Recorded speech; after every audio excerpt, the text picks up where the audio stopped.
185. The NASDAQ on the right of your screen down 13 points to 2,132. Those are preliminary numbers. We'll see if they change. Wolf? Thanks very much, Ali. It's 4 p.m. here in Washington, and you're in the Situation Room, where news and information from around the world arrive at one place simultaneously. Happening now, Hurricane Rita, now whipping the Florida Keys and threatening to bring new rain and anguish to the battered Gulf Coast. This hour, up-to-the-minute reports on the storm, the evacuations, and forecasters' worst fears. President Bush in the disaster zone and on the defensive. He's tapped an in-house advisor to review the government's Katrina response. Democrats still demanding an independent investigation and paying the price for hurricane recovery. New arguments this hour over post-Katrina budget cuts and spending priorities, with the U.S. preparing to go billions of dollars deeper into debt. I'm Wolf Blitzer. You're in the Situation Room.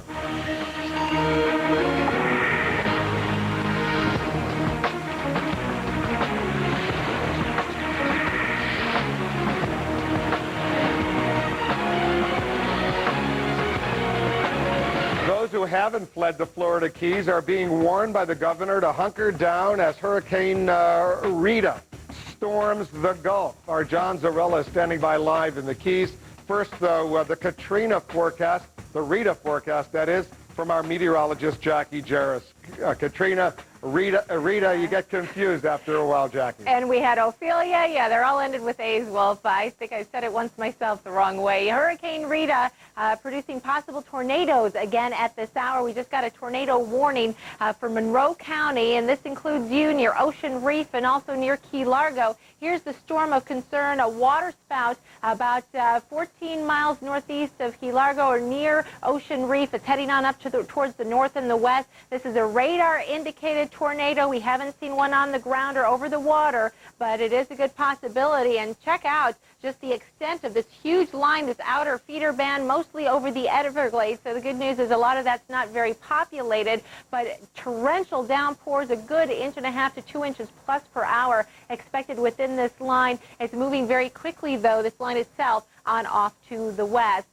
The storm itself is almost due south now of the dry Tortugas. There you can see the eye of the storm. As of the 2 o'clock advisory, it was 80 miles south of Key West, and it's moving off to the west now at about 14 or 15 miles per hour. It is a Category 2 hurricane, packing winds of 100 miles per hour with some gusts beyond that. We could see some hurricane force wind gusts now across the lower and the central Keys. We're getting tropical storm force wind gusts all across parts of South Florida at this time. The worst, we're kind of in the thick of it right now, and then the storm is going to continue to pull away. We're expecting much calmer conditions by the time you wake up for tomorrow morning. We're expecting further intensification throughout the afternoon and evening hours, and possibly becoming a Category 3 before tomorrow morning. It will continue its westerly track until it gets caught up on the backside of an area of high pressure, and that will start to drive the storm more northward. Still some uncertainty as to exactly where the storm will be going, Wolf. We're watching northern Mexico, all of the Texas coast, and Louisiana, but most of the models are in good agreement that it will likely be somewhere along the Texas coast. But keep in mind, this is a big storm, and it will be affecting millions of people, even if they don't get hit with the eye of the storm. Jackie, we know what a hurricane is, we know what a tornado is, but a lot of our viewers probably don't know what a water spout is. What exactly is that? What's the danger of that? Same thing as a tornado. It's basically a tornado over the water. Once it gets over land, then we call it a tornado. Usually in hurricanes, they're weak tornadoes, F0 or F1, but they can cause damage, so you need to take cover if you live in that area, Wolf. When will they have a better handle on what part of Texas or Louisiana this hurricane might exactly wind up at? Well, we need to give it really a good day, day and a half at least before we have a better idea. We want to watch as that high pressure system starts to shift on off to the east. We need to get it a little bit closer into the Gulf of Mexico before we have a better idea. But feeling pretty good right now about Texas somewhere. All right. I don't know if they're feeling so good in Texas about that, but confidence in our forecast. That's correct. John Zarrella, we're going to go to him in a second. He's in Key West. What exactly should he be bracing for? Is the worst over for him, or is he going to get it even worse? Well, he's really getting the worst of it right now in Key West. At least in terms of the storm surge and the maximum sustained winds. But keep in mind, some of these outer bands or these feeder bands that I was talking about, these are going to be pushing through the lower Keys later on for tonight. So they may experience conditions that are nearly as bad with the strong gusty winds, 50, 60-plus miles per hour as they move through, along with torrential downpours and some flash flooding. Jackie, thank you very much. We'll check back with you. Let's go to John Zarella. John, how's that for individualized service? You at least got the latest forecast right on the scene. And right on the money, no less, too. She's exactly right what we're experiencing. This is about the worst of what we've had all day. A lot of what she called the torrential downpours we're getting now, Wolf. You can see that the wind has kicked up.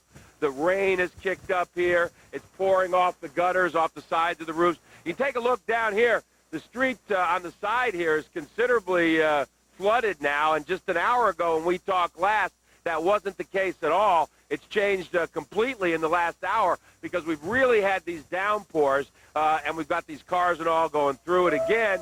Lots of traffic, lots of people on the street.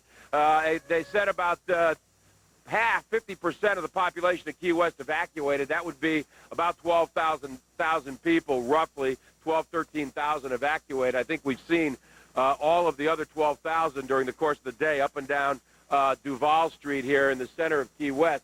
And I have to tell you, we just got back from taking a quick tour around the portion of the island, went over to the southernmost point.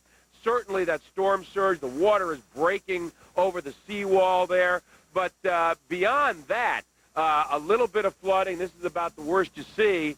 So beyond that, if this is as bad as it's going to get for Key West and the islands down here, they've made out remarkably well compared to what they expected would happen to them yesterday when they thought they might take a direct hit from a Category 2 or Category 3 storm. But with the eye staying to the south of us, a good enough distance, Wolf. Again, what we're getting now is just a lot of rain and some continued squalls moving through here. And as Jackie said, this is probably what we're going to experience for the next several hours throughout the night. Just getting us wet, Wolf. But the folks there, they got to be used to this by now. I mean, it's almost, especially in these more recent years, the whole Keys area seems to be target number one. Yeah, and you know, this is the fifth evacuation of the Florida Keys in 2 years. So you know they're storm weary and evacuation weary because to one degree or another, they've evacuated residents, non-residents, tourists during the past 2 years on 5 separate occasions. And again, this being the fifth. So they're tired of it. Everybody's tired of hurricanes and hurricane season, but certainly down in the Keys, as you say, this is usually, the first line in the sand is drawn when these storms come across and make their way into the Gulf. The Keys are always pretty much target number one, or certainly close to the top target. And our viewers know if there's a hurricane, John Zarella is going to be there. John, thank you very much. We're going to get back to you soon. I want to show our viewers a picture of Air Force One. It's on the tarmac now in Louisiana. It's preparing to bring the President of the United States back from his 5th visit to the Gulf Coast, back to Andrews Air Force Base outside Washington, D.C. There's Air Force One. We'll continue to monitor the President's activities. With Rita possibly on a collision course with Texas this week, people are packing up and getting out from the island of Galveston inland to Houston, where evacuees from New Orleans are being forced to flee once again. The Arkansas Governor Mike Huckabee says emergency officials have already told him to be ready to shelter an enormous amount of people from Texas because of Rita. Texas Governor Rick Perry is ordering emergency personnel helping with the Katrina recovery to return to Texas to prepare for this new hurricane. We've seen the tragic effects of a deadly hurricane in recent weeks, but there's no reason to panic if you're prepared and take an orderly approach to this developing storm. Now, we hope and pray that Rita dissipates in the Gulf waters, but it's better to be safe than sorry. As the waves whipped up in Galveston, officials have called for voluntary evacuations there. Buses will begin running tomorrow for people who can't leave on their own. Galveston was wiped out, as many of our viewers probably have read in their history books, more than a century ago this month. Let's go to our affiliate reporter, Charles Bulai in Miami, South Beach, of our affiliate WSVN. I hope I pronounced your last name correctly, Charles. You did, Mr. Blitzer. Now, you can call me Wolf, but tell our viewers what's happening in South Beach, an area probably familiar to a lot of our viewers out there. Okay, this is South Beach. It's part of Miami Beach. It's the southernmost end of it, and it is not on the mainland. It's actually out on the beach, and we're standing along the coast here, and you can see that Rita has kicked up the waves. There is a definite chop in the water, but it looks at this point, Wolf, that we may be seeing the worst is over here in Miami-Dade County. Different in Key West down in Monroe County because they're closer to the storm, and it's going through down there as we speak. But these are just some feeder bands that are coming across, and you can see that there's a haze across the beach right now. What you're seeing is the sand being picked up and slammed into the dunes and onto Ocean Drive, and that's what we're showing you right now. That is really the only significant damage that we have seen out here. We are actually now down to the hard pack, Wolf, and on the beach, for people who are not familiar with it, a hard pack is the hard pounded sand surface that they lay that soft, fluffy sand on top of. It's always a beach restoration effort going on here in South Florida because we've gotten storm after storm after storm. So they're going to need to bring the sand back. But we haven't seen significant damage. There are some power outages here in Miami-Dade County, roughly 4,500 customers without power. But we can tell you that the FP&L crews are lined up right over our shoulder here. We're going to spin the camera around, do a 360 here, and show you the FP&L crews. That is our local power company. These guys are at the ready, standing by to do whatever they need to do, and they are able to operate when winds are not sustained over 40 miles an hour. So as soon as winds drop below 40 miles an hour, and I believe that's where we are about right now, maybe somewhere around 30 or 35, these guys are working. Beach crews from City of Miami, big thumbs up to them being ready to handle anything that Rita could have brought. They're already out there cleaning up palm fronds, coconuts, things that get blown around here in South Florida and can be projectiles. So they've already picked all of that up off of the beach and off of Ocean Drive. And every once in a while, we get a trickle of residents and some tourists who come out to get a taste of what Mother Nature can bring, this one in the form of Hurricane Rita. But it's a very serene afternoon out here, considering what we could have gotten from Rita, which just never came to fruition. Charles Bulai of our affiliate WSVN. Charles, thank you very much for that report from South Beach in Miami. Still ahead, Rita's threat and Katrina's legacy. The Florida Keys under hurricane alert, and Governor Jeb Bush due to hold another briefing. That's coming up shortly. We're planning on bringing it to you live. And the military issues new orders in advance of Hurricane Rita. We'll go live to the Pentagon for an update on its plans. You're in the Situation Room. At Yellow Book, we looked at a lot of ideas to help you remember our name. We looked at blimps, a Yellow Book stadium. Sports marketing was a very appealing way to say Yellow Book has a lot of new fans. We even considered a line of Yellow Book clothing. Now that we're coast to coast, we've seen some pretty wild ideas. Some a little far out there. But at the end of the day, we think our book speaks for itself. So remember, yellowbook.com and Yellow Book, not the other book, 1-800-YB-YELLOW. Sprint Business is reinventing the yes man, turning the yes man into someone who can work from almost anywhere. And now that Sprint and Nextel have come together, you can work in and out of the office more efficiently, the way 96% of the Fortune 1000 already do. So if saying yes from just about anywhere with speed and confidence makes me a yes man, I'm a yes man. With Sprint Business, you can make just about any place a workplace. Yes, you can. It takes a family to make a house a home, and a home to turn a dream into a future. So if you have a dream... In Chicago, I'm your man. I'm an AmeriQuest mortgage specialist. So if you're thinking of buying a home or refinancing? I'll help you pay off your high-interest credit cards and lower your monthly payments. I'm an AmeriQuest mortgage specialist, and I'm here to help you with your dream. Call 1-800-AmeriQuest or visit AmeriQuest.com. AmeriQuest Mortgage, proud sponsor of the American Dream. Life is sweet, 'cause lucky me, I've got a Splenda Daddy. All the sweetest dads know about Splenda, the no-calorie sweetener made from sugar, so it tastes like sugar. Almost anywhere you use sugar, you can use Splenda. So dads can even cook and bake with it. If they can cook and bake, that is.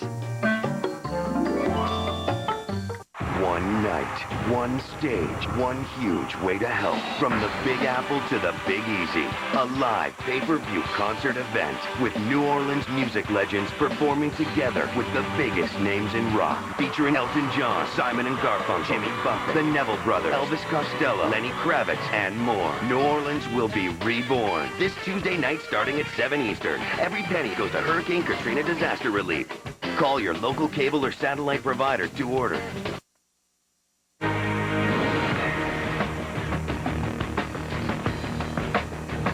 President Bush today returned to the Gulf Coast for a 5th time since Katrina hit, with new storm fronts on the horizon. Check this out. This is a live picture of Air Force One due to depart New Orleans shortly to return to Washington. In addition to facing Hurricane Rita, the president's choice to head an investigation of hurricane relief under Katrina is under fire right now. Let's get the latest. Our White House correspondent, Suzanne Malveaux, is standing by. Suzanne? Well, Wolf, the 5th visit here, of course, comes amid some poll numbers that show the majority of Americans doubt the president's motives. Some 56% believe that perhaps he is taking these trips, these steps for political reasons, that he doesn't sincerely care about the victims. The Bush administration wants to prove that that is farthest from the truth. At the 5th visit here, the first stop, of course, Gulfport, Mississippi. That is where he met with the governor as well as his commission of business leaders, praising them for having an independent kind of can-do spirit, he said. But the president also taking on direct criticism, that criticism that government's red tape is getting in the way of getting things done.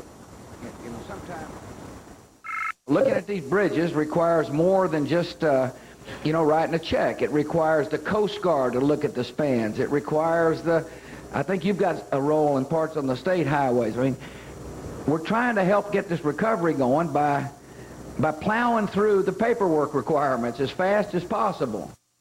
Now, his second stop is New Orleans aboard the Iwo Jima. That is where he got a briefing, a teleconference briefing on Hurricane Rita's track. He also signed an emergency declaration for Florida to make sure that they are able to get federal funding right away. He has spoken with the governor of Texas, Rick Perry, who has not yet asked for emergency funding.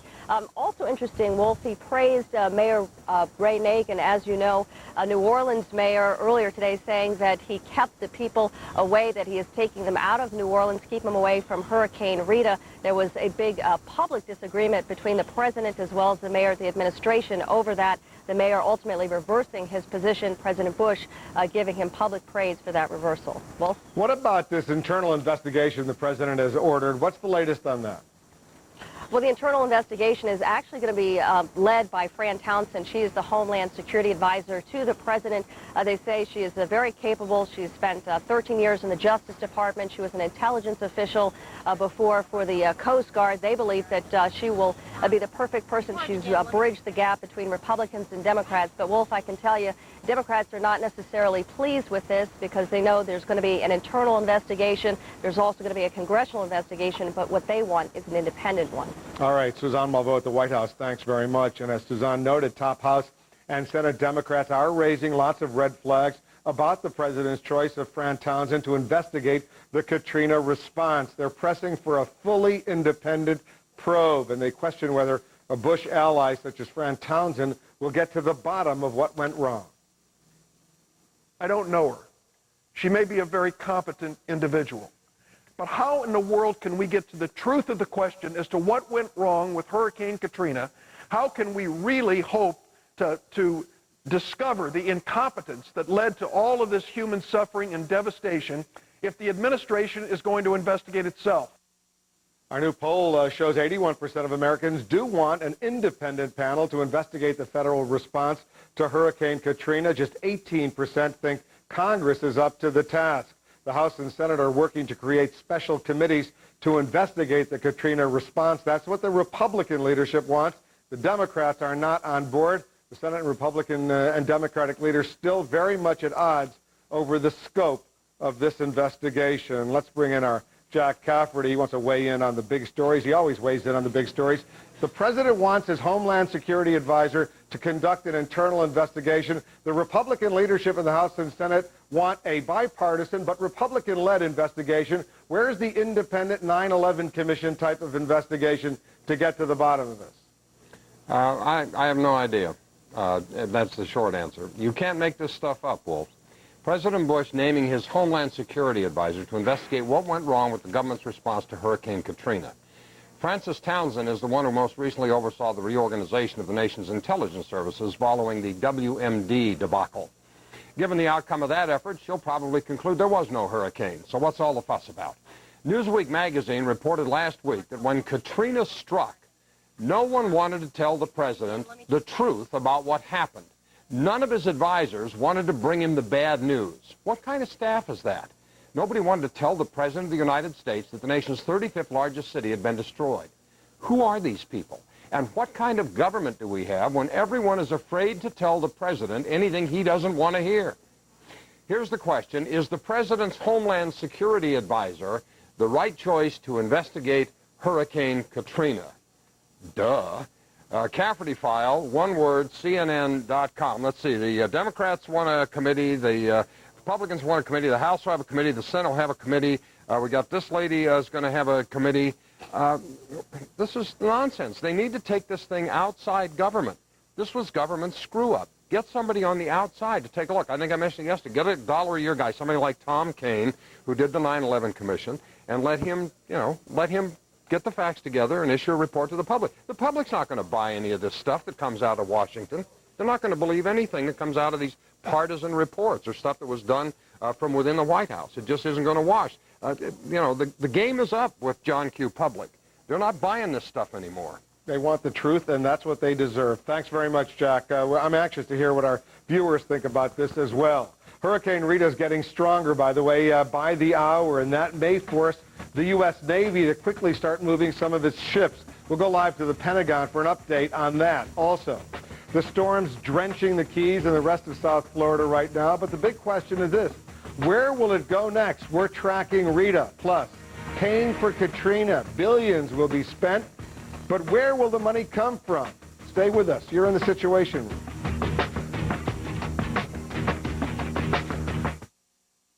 In Katrina's aftermath, more Americans say CNN is where they got the story.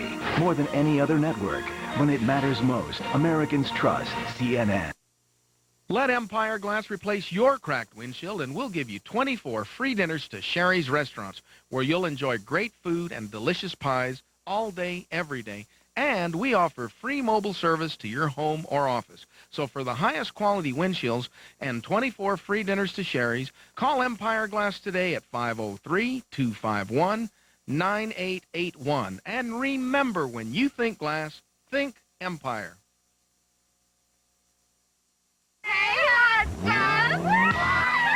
Get ready for one of the hottest new teen dramas on TV. Give it up. Enough with the wingnut stuff.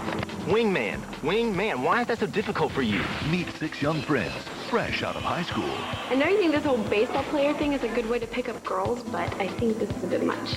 And ready to take on the world. Last summer they called me geek.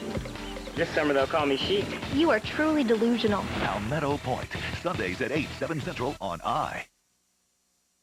News legend Dan Rather on today's Peter Jennings Memorial and more. Larry King, 9 Eastern.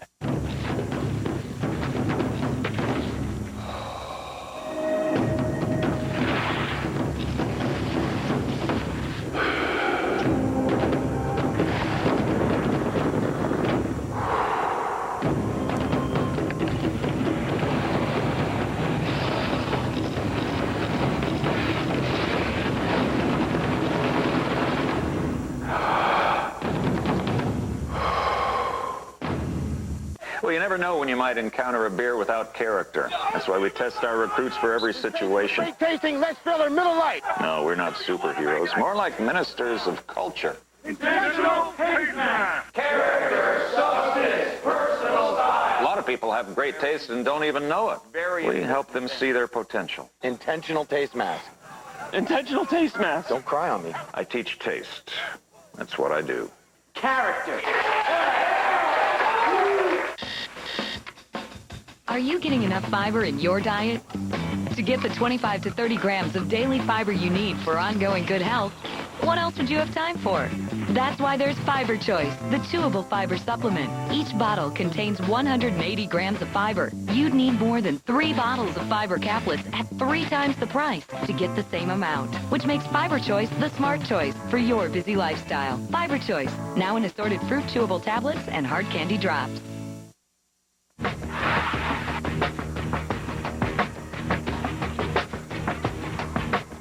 The U.S. military is playing a huge role in the recovery from Hurricane Katrina, but now it must protect its forces from a possible assault from Hurricane Rita. The Navy is moving ships out of harm's way, and commanders are looking for ways to shelter thousands of troops. Let's go live to our senior Pentagon correspondent, Jamie McIntyre. He's standing by. Jamie? That's right, Wolf. This is being monitored 24 hours a day at the U.S. Northern Command's Hurricane Center in Colorado Springs. A couple of things they have to be careful of. One is they want to obviously make sure that the ships they already have down there are not in the path of the hurricane as they watch the track. That means they're going to be moving ships like the Iwo Jima, which has been serving as the command ship, further to the east over toward Florida. In addition, they're moving the hospital ship Comfort, the USS Shreveport, Grapple, all moving over to the east, and also the USS Baton, which you may recall was the first amphibious assault ship on the scene in New Orleans. It's being moved and being resupplied so we can be in a position to respond to Hurricane Rita as well. In Florida, they've already designated a Homestead Air Reserve Base as a preposition point for supplies. They're moving helicopters into Patrick Air Force Base in Florida again in case they're needed for search and rescue, and they're just watching the track of the storm. The Iwo Jima could move as soon as tomorrow, depending on whether the storm continues on its current track through the Gulf of Mexico. Wolf? So they've learned some lessons, I suppose, from Katrina. Is that fair? Yeah, they have, and obviously they're very sensitive to making sure they have things pre-positioned. In addition, they want to make sure that the troops that are there to help with Katrina don't become victims of this hurricane.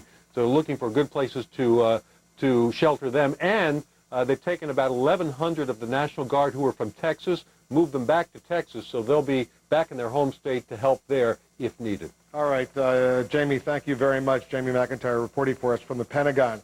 We're awaiting 2 briefings this hour, the Florida Governor Jeb Bush on how his state is weathering Hurricane Rita, and we're also awaiting the New Orleans Mayor Ray Nagin on how his state is dealing with recovery efforts in New Orleans and elsewhere. We'll have a live update, live coverage of both of these briefings. Stay tuned for that. Plus, Rita is now a Category 2 hurricane, and it's getting stronger.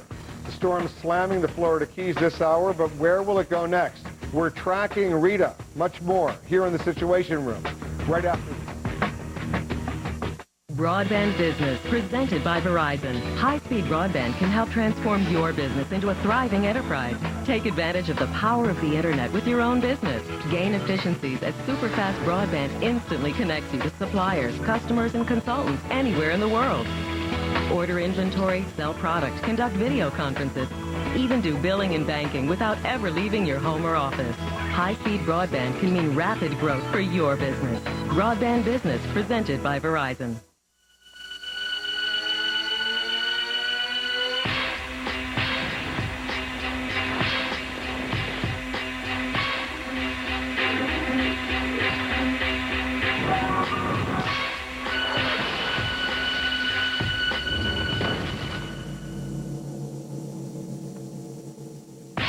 Local design that goes global with the world's most advanced network, Verizon Broadband.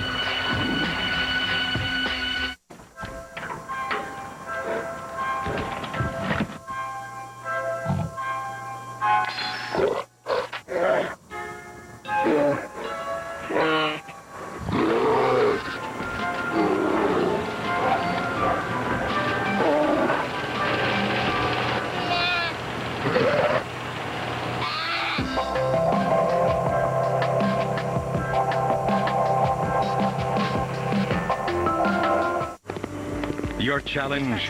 Get the right forces there as fast as you can. Tail emerging from concealment. Transmit alarm ready. Achieve air dominance. Engage the right targets with pinpoint precision. Force application. Precision engagement. Decisions made possible by net-centric systems, turning data into knowledge and knowledge into action. Target destroyed. Lockheed Martin. Transmit all clear. We never forget who we're working for.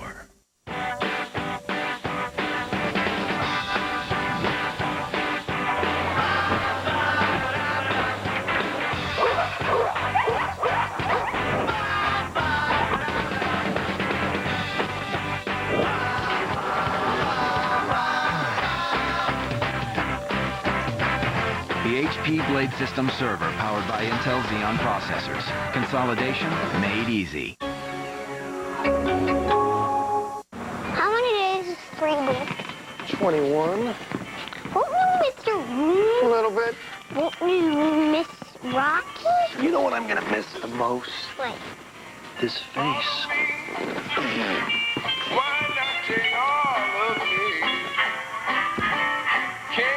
Mr. Buckley, welcome to Residence Inn. Residence Inn. All suites with all the comforts. Is America ready for the next disaster? CNN Saturday night. I consider detailed emergency planning to be a national security priority. We travel across the country and find out, is America prepared? A new CNN Security Watch special, Saturday night, 8 Eastern.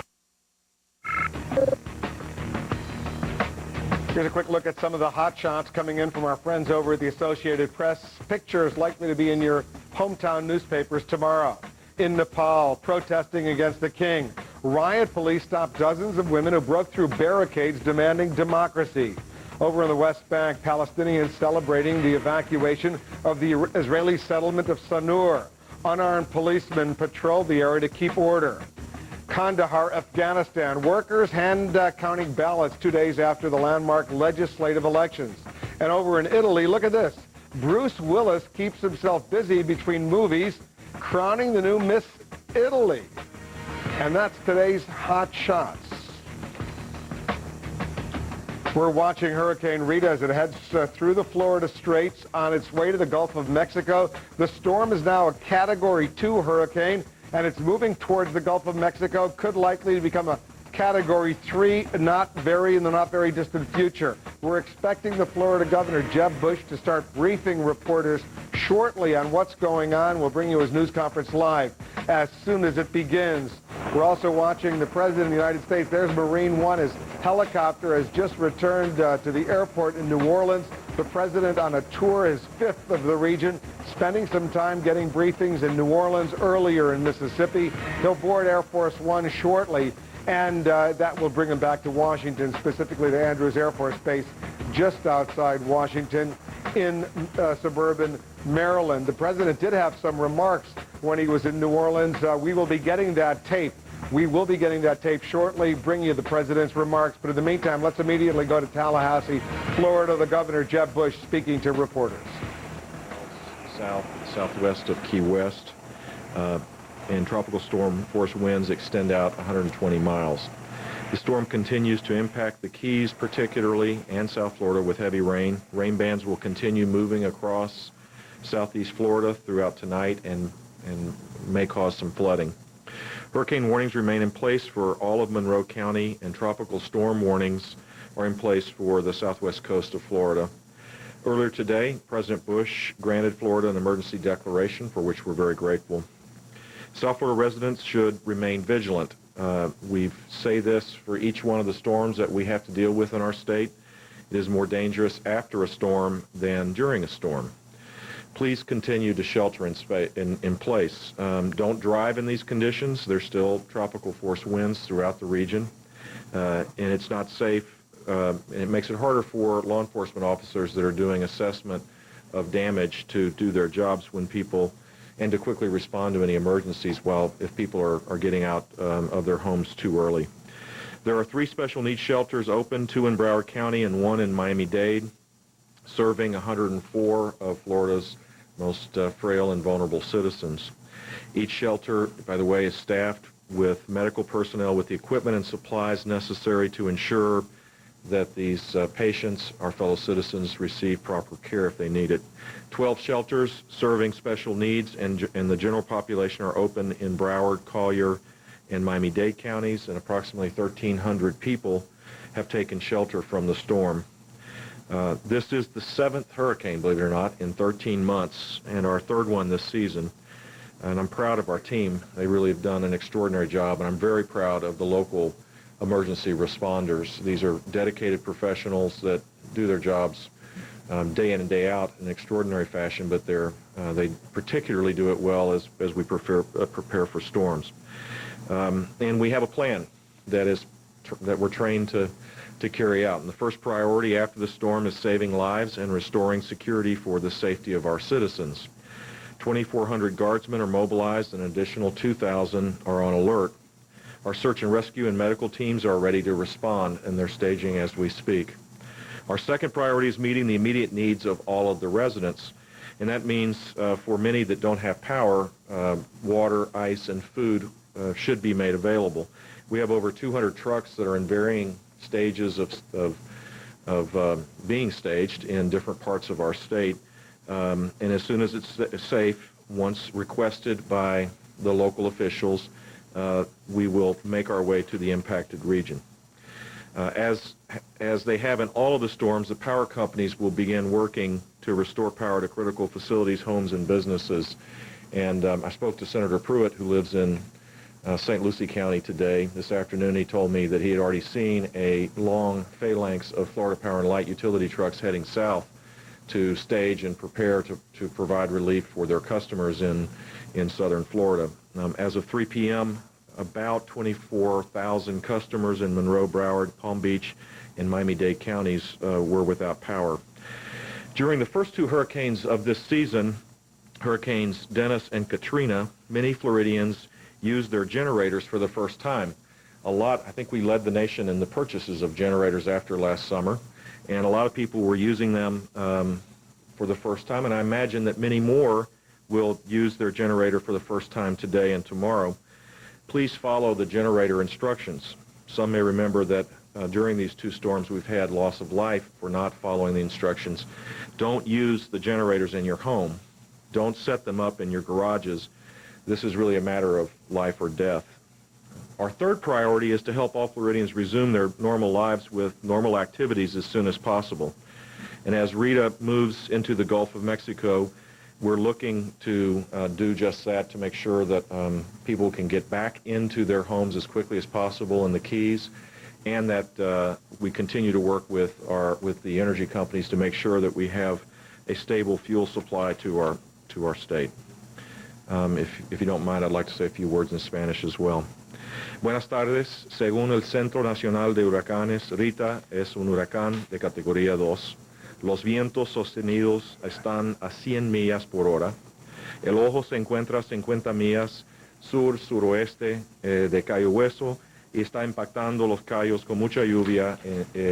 All right, we're going to break away as the governor of Florida speaks in Spanish. We're going to get back to him once he starts answering some questions from reporters there in Tallahassee. Jackie Jarris, our meteorologist, is standing by, though. She's got some new information on what's happening in Florida. Jackie, what are you picking up? Well, we have 2 tornado warnings again, Wolf. One for Miami-Dade County. It does not include Miami proper. And then we also have one for Monroe County, and this one has been reissued and includes the city of Key Largo at this time. Well, first we'll zoom in on the Miami-Dade County one. This storm is near Homestead. There you can see Homestead on your map. It's to the south and west of there, and it's moving west-northwesterly around 40 miles per hour. This is a Doppler radar indicated tornado. Very, very strong. Our other concern in Monroe County and the Florida Keys, it includes Key Largo and near Ocean Reef. There have been a number in this entire line. There's a lot of rotation in all these storms, and they're rotating on up and moving up to the north and to the west. And so we're just getting storm after storm after storm. Key Largo under the gun at this time. So tornado warnings for Monroe County, including Key Largo, and then also Miami-Dade County to the south and west of Homestead. Wolf? All right, Jackie, thank you very much. Jackie Jarris with the latest on the tornado warnings. That's normal after a hurricane. Tornadoes normally just simply start to develop. We're going to continue to track Hurricane Rita coming up. Paying for Katrina, though, on the Gulf Coast. Billions will be spent, but where will the money come from? That's a huge question here in Washington. We'll have some specifics. You're in the Situation Room.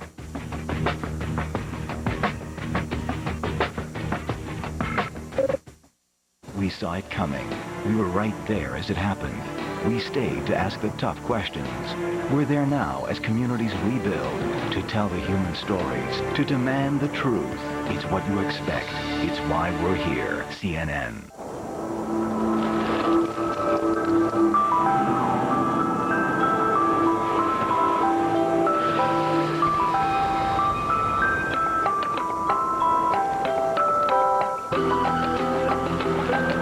Steerable bi-xenon headlights.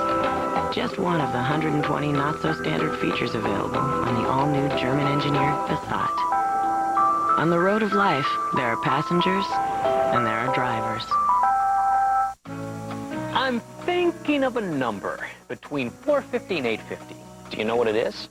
It's my credit score, and it happens to be 720. When I apply for credit, that's the number lenders look at. The higher my credit score, the better chance I have of saving a lot of money. On a new car, a refi, insurance, or even credit cards. It's as simple as that. I'll tell you what else is simple. Staying on top of my credit score and my credit report at freecreditreport.com. I just log on to freecreditreport.com, and within seconds, I can see my credit score, and I check to make sure the information in my credit report is accurate. So I get the credit I deserve. Do you know your credit score? Do you know what's in your credit report? You can find out right now at freecreditreport.com. You can even print it out if you want to. How much easier could it get? Log on to freecreditreport.com. Get the most out of your credit and get the most out of your life at freecreditreport.com. That's freecreditreport.com. Introducing new Smart Balance Microwave Popcorn, the world's first to help improve cholesterol, with no hydrogenated oil and no trans fatty acids. Smart Balance Microwave Popcorn, the great tasting popcorn that's actually good for you.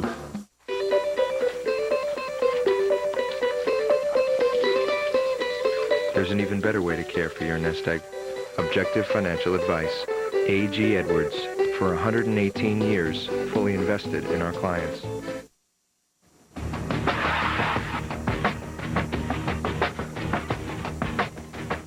Welcome back, President. By the way, Air Force One getting ready to leave New Orleans to head back to Washington. He did speak to reporters. We'll bring you those remarks shortly. Meantime, here in Washington, the debate intensifying over how to pay for disaster relief in the Gulf Coast.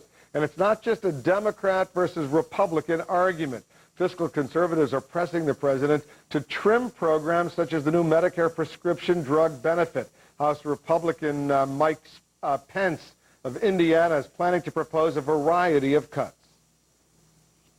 What you're going to see tomorrow is really an effort to look at the domestic budget to deal with the domestic crisis. We're going to take a hard look at entitlements, transportation spending, and a broad range of government programs that have not recently been given the scrutiny that many conservatives in Congress believe they should have been given.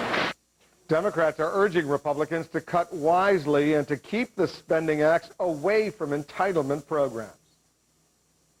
We want to stop the Republican-controlled House and Senate from cutting Medicaid by another $10 billion. We want to stop them from cutting student loans, as is in their budget. By some estimates, the cost of Katrina relief could reach $200 billion, maybe even more. The Bush administration acknowledges the federal deficit is likely to swell even bigger. Let's bring in our senior political analyst, Bill Schneider. Bill, are Americans worried about the deficit right now? Wolf, apparently they are. We asked people which worries you more, that the federal government will spend too much on hurricane recovery and thereby ignore other problems, or that they'll spend too little and not fix the problems caused by the storm. And by 50 to 40%, people are worried that the government will spend too much. President Bush now has made two open-ended commitments where he says we'll stay as long as necessary and spend whatever it takes. Iraq and Katrina. The public's preference on this is clear. A majority of Americans feel the best way to pay for the hurricane recovery is to cut spending on Iraq. 54% say that. Raising taxes is actually a little bit more popular than increasing the deficit to pay for the recovery. You know, Bill, the president is about to speak actually on tape. He spoke a little while ago in New Orleans just before boarding Air Force One. We just saw the plane take off. We're getting that tape in right now. The president speaking to reporters for the second time today during this, his 5th visit to the Gulf region. The president clearly determined to show that he cares and that he cares deeply. Let's listen in. I want to thank the folks here at the Folger plant for inviting us to come say hello. The reason I've come with the mayor and with Admiral Allen is because I want the people to know that there's progress being made in this part of the world. We got some people working here because of the ingenuity of the plant managers. But behind me you see temporary housing where this company has provided housing for the folks who work here. FEMA helped with that. And FEMA helped with that. And what you're beginning to see is a revitalized economy. Progress is being made toward meeting the mayor's vision of a vibrant, and my vision, and everybody's vision involved with this, of a vibrant New Orleans and surrounding parishes. The other thing, I just came from a briefing about Hurricane Rita, or Storm Rita, now a Category 2 hurricane. And we were watching very closely, of course, its track. All up and down its coastline, people are now preparing for what is anticipated to be yet another significant storm. Admiral Allen's going to stay in charge of the Louisiana and Mississippi area. We've got another admiral who is now being stationed in Texas to coordinate the relief response. We got military assets that are being taken out of the New Orleans area, out of harm's way, and they'll come back in behind the storm to follow up where it's needed. I've been in touch with the governor of Texas. I've been briefed on the planning for what we pray is not a devastating storm. But there's one coming, and I appreciate the mayor recognizing that, and he made a wise decision to say to people, you know, be cautious about returning here because a rain of any amount could cause these levees to break again. But progress is being made. I said in Mississippi, I was pleased to see the progress being made on the ground. There's still a lot of work, but they're making progress, and they're making progress here in New Orleans, too. And again, we got a lot of work to do, but people are determined to get the job done. Anyway, I want to thank you for having me. Yes, sir. Thanks for having me back. Thank you all.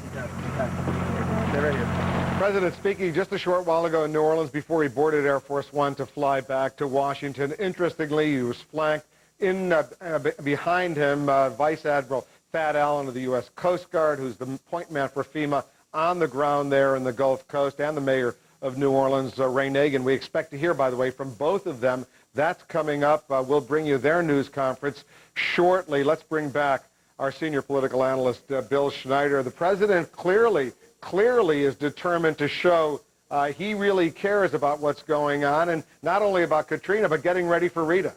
That's right. The president is very worried about that, and he also expressed concern about the region's economy and the nation's economy, because right now the president's only got 35% job approval on the national economy. That's the lowest economic rating this president has ever gotten. The polls are showing rising economic pessimism in the country. 2/3 of Americans believe the nation's economy is getting worse. What's driving it? 2 words: gas prices. And Hurricane Rita may be heading for Houston, which is, of course, the nation's energy capital. Wolf? All right, Bill, thank you very much. Let's go back to Hurricane Rita. Our affiliate reporter, Glenna Milberg of WPLG, is in Marathon, Florida. She's joining us now live from there. It looks a tad windy. What's going on?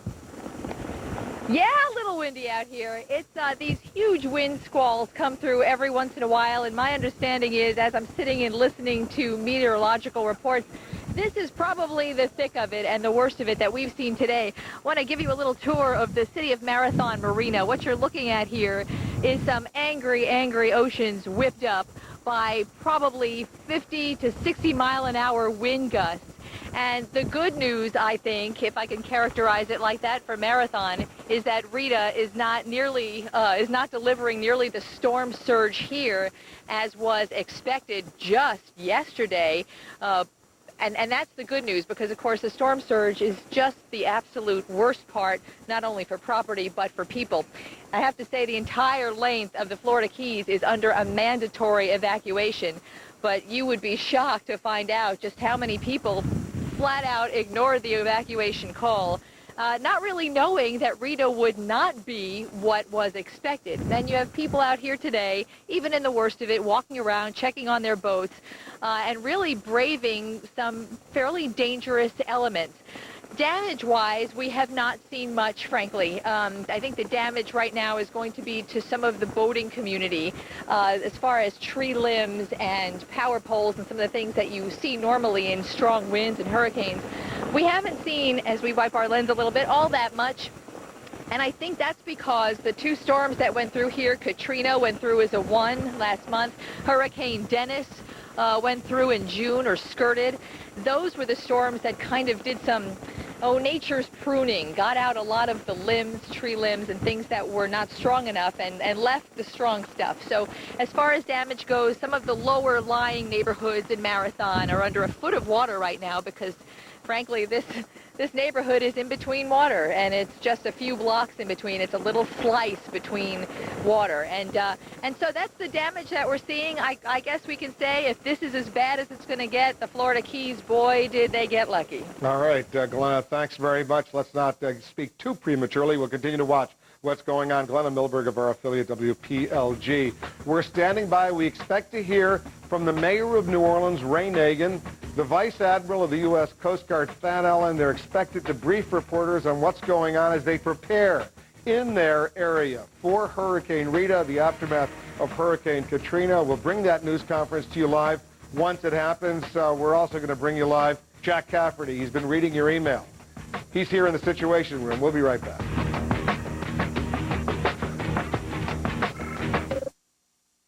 The new 2006 trucks from Mitsubishi Fuso. So productive, so comfortable, so dependable that every 2006 Mitsubishi Fuso carries a 5-year, 175,000-mile powertrain warranty or a 5-year, 250,000-mile powertrain warranty. So, if you want the best medium-duty truck with the best warranty for your business, see your Mitsubishi Fuso dealer. They say he's a newsman on a mission. He gives both sides a fair shot. These days, who can you trust? Lou Dobbs tonight. CNN tonight, 6 Eastern.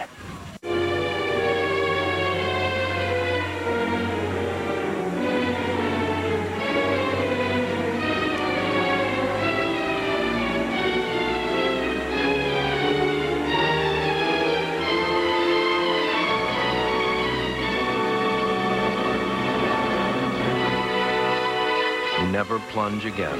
American Standard's new Champion flushing system with revolutionary flush tower technology. Only from American Standard. I can't seem to find the book Into the Mist. What if everyone had the same level of service as Northwest Community Credit Union? Sorry, we're all out, but we do have the author.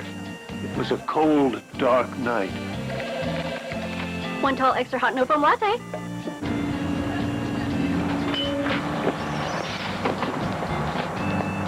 The service you wouldn't expect from anyone is now available to everyone at Northwest Community Credit Union, where you're more than welcome. It's been said that when you change the way you look at things, the things you look at begin to change. That's exactly what many companies have done with their help wanted advertising. They've changed from seeing newspaper classified employment advertising as their only option to realizing that advertising their jobs online is as effective or better, takes less time, and saves them lots of money. Is your business ready to make a change? I'm David Batstone.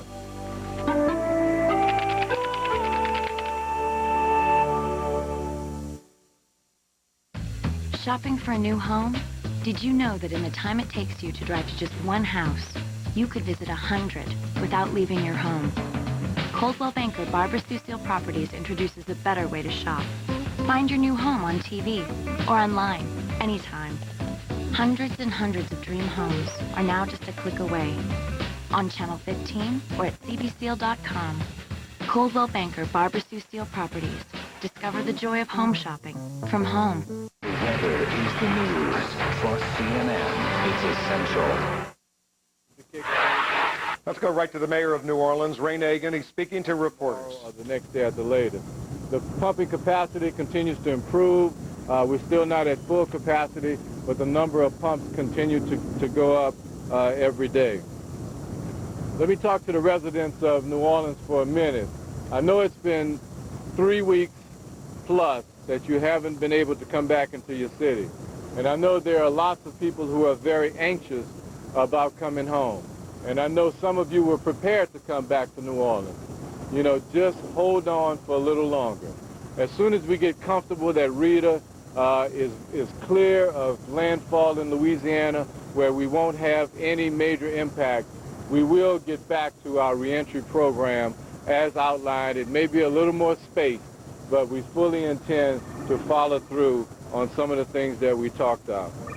Once you get here, let me just give everyone a word of caution, because I've been getting reports of individuals that have been coming back to the city, and it's very shocking what they're finding, most of them. I just want you to know that be prepared. You may not recognize some things. Your home may be in disarray. Your neighborhood may be in disarray. We want you to come prepared with your eyes wide open as it relates to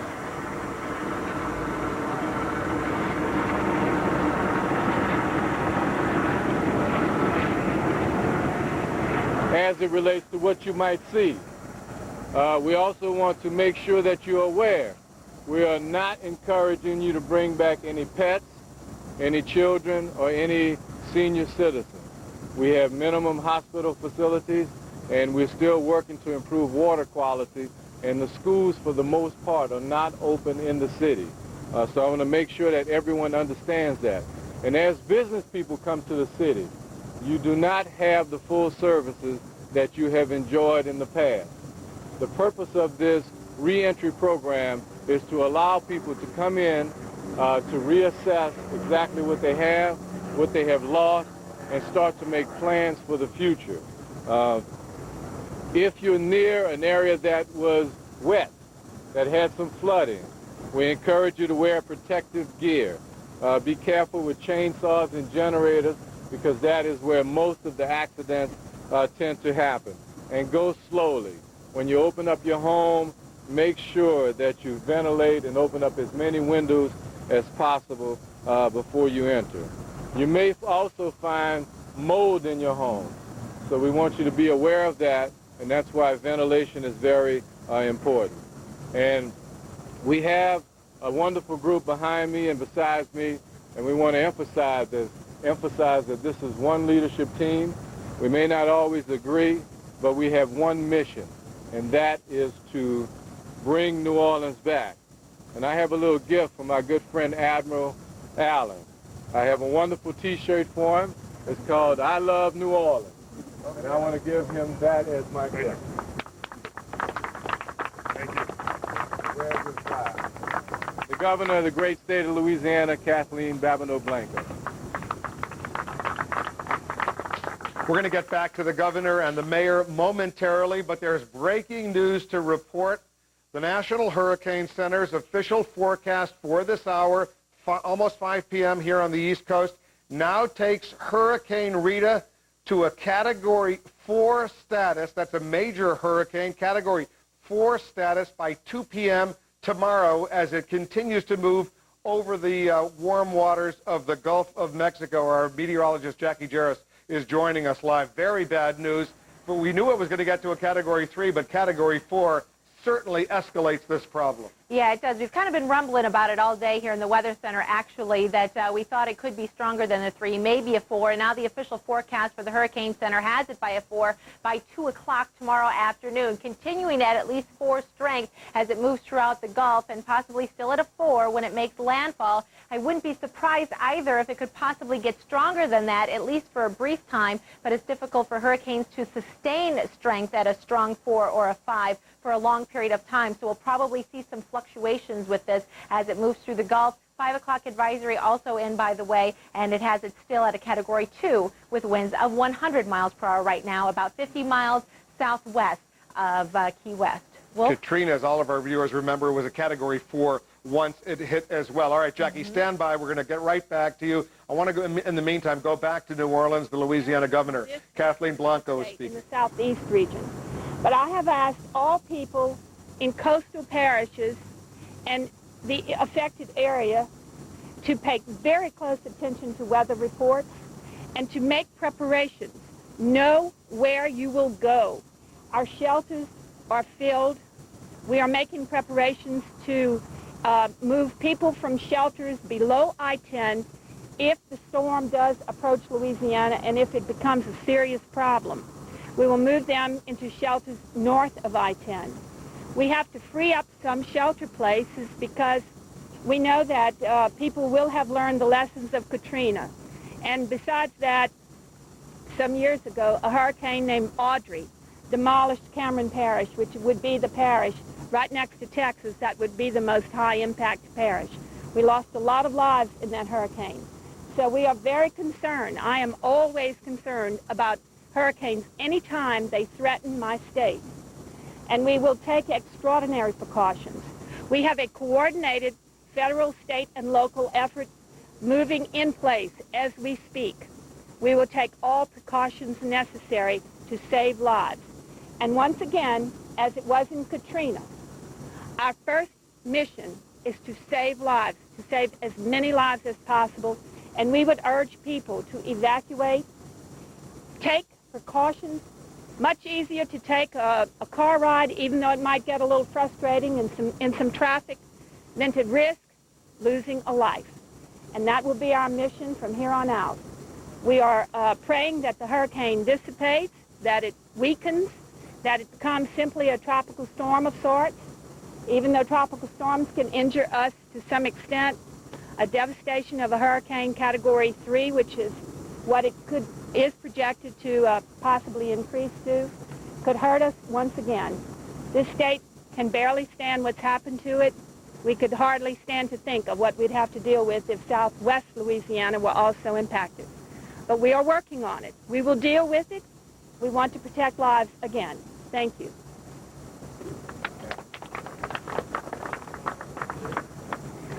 The governor and the mayor and I just came from a very extensive brief with the president. The brief was divided into two parts. One was a forecast on where Rita may go and the implications associated with that. It's already been referred to by the mayor and the governor. The second brief was the status of current conditions in Louisiana as it relates to our response to Hurricane Katrina. He is fully briefed and understands that we are adequately addressing both threats. We are redeploying military forces where they are needed. In case Rita comes ashore and we need those forces there, we are repositioning forces in and around New Orleans. I have General Honore and his staff behind me here. They can answer specific questions about the military force adjustment if you'd have any questions regarding that. One of the major moves was a field military hospital into the convention center that can support medical emergencies as we pass through this time of threat here. We are also providing extra medical assistance teams and trauma units to the extent that they are needed inside the city of New Orleans. We have been working throughout the day with the state and parish and city planners to pre-position equipment should we need it. We have nearly 500 buses that are staged and ready to be used in an evacuation if that is necessary. We have water and MREs ready to support a population of about 500,000 should that be necessary. We are in continual consultations with the state, and around the clock we will do reassessments, and if there is an evacuation ordered sometime in the future or a higher alert status is obtained, we will be ready to act. As the governor said, this is a combined federal, state, and local planning effort. We are ready to execute. We will keep our people out there who are providing services on scene, and if and when a decision made is to move people out of parishes, that's when our people will leave. But until then, they will be there with the people providing those services. And are we taking questions, Mr. Mayor?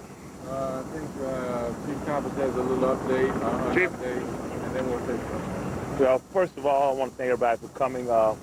We've got our communication systems that are up. We have our police officers at the checkpoint. We have some vehicles that have come in, so we're on patrol. We're doing everything we can to disseminate our personnel into the areas as the city dries out. We've been working very closely with the federal agencies and with the military, and the city of New Orleans is very, very safe. I want to let you know that this police department is prepared to do whatever it takes to keep this city safe. Now, I'm going to have to put on another hat because Captain DeFillo's not here, so I'm going to be in charge of the questions. I saw him do it enough from the left to the right. So I'm going to start with All right. The mayor was kind enough to give me a T-shirt. We were talking the other day in one of our meetings, and I told him it might be useful, especially for me, to understand where the evacuees had gone to, because we're trying to reconcile demand and supply for housing and transient housing. To know that, you kind of got to know where the people went. And it's been very difficult for us to reconcile to what part of the countries they went to, and the mayor was very interested in that. I told him I would put my people on it and see what we could come up with, and I promised them this chart that I'd like to show you all. And what it is, it's a density plot of where the people in the United States have evacuated to and then applied for assistance, so you can see the concentrations of where the people left and have gone to. Mr. Mayor, for our discussion.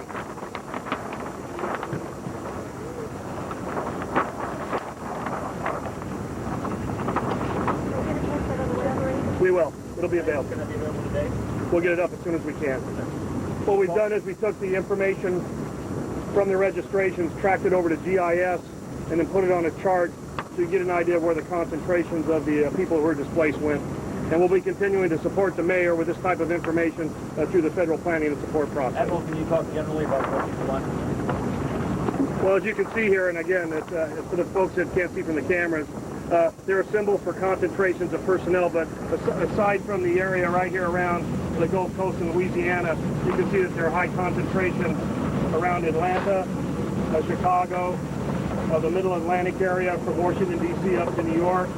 There's some concentrations around Detroit, Denver, Memphis, Los Angeles, Seattle, and the Bay Area. There's some others there, but that's generally where, outside Louisiana, we are finding concentrations of people who are applying.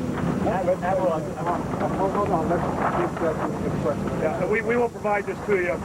The main reason I had it out here was I promised the mayor he would get it, and I wanted to deliver it to him in public. All right, Thank you. Start over here to the left, go around to the front row, and then proceed. You turn right here. Start here with your question.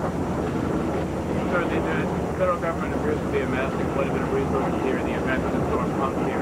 Now that you've had time to meet with them, meet with the president, are you starting to get a better understanding as to why that's happening this time and why it didn't happen a month ago? Well, you know, I think we're learning as we go, and I think the federal government, the state government, and local government, we're a lot smarter this time around. We've been through it before. We've learned a lot of hard lessons, and now we fully understand what it takes to mobilize under the threat of a significant hurricane that hits a major urban area. So we're much better prepared this time. Gentleman in the red shirt here. What specifically do you plan to do differently with the evacuation plan this time compared to with Well, what specifically we plan to do is we're getting the word out now earlier. That's why I announced it on yesterday that I wanted people to start evacuating at least on the East Bank and start to think about it on the West Bank. We also have had tremendous support as the number of buses that are available. You just heard the Admiral say that there were 500 buses that are staged and ready to go. So we have a whole different way of approaching this with the resources necessary to move large amounts of people. Before we move on, let's catch some of these people on the back shelf. Starting the questions. Frank, do you have a question? I heard some reports that it's more difficult to get in the city than to More difficult? not like media or certain other people into the city? Not that I've heard. You know, there may be some glitches at certain checkpoints, but for the most part, we've gotten reports that, you know, people are getting in and out okay. As long as you have your press, you know, pass, you know, you should be okay. Lady in the red top here. Come back to you. In the red top here.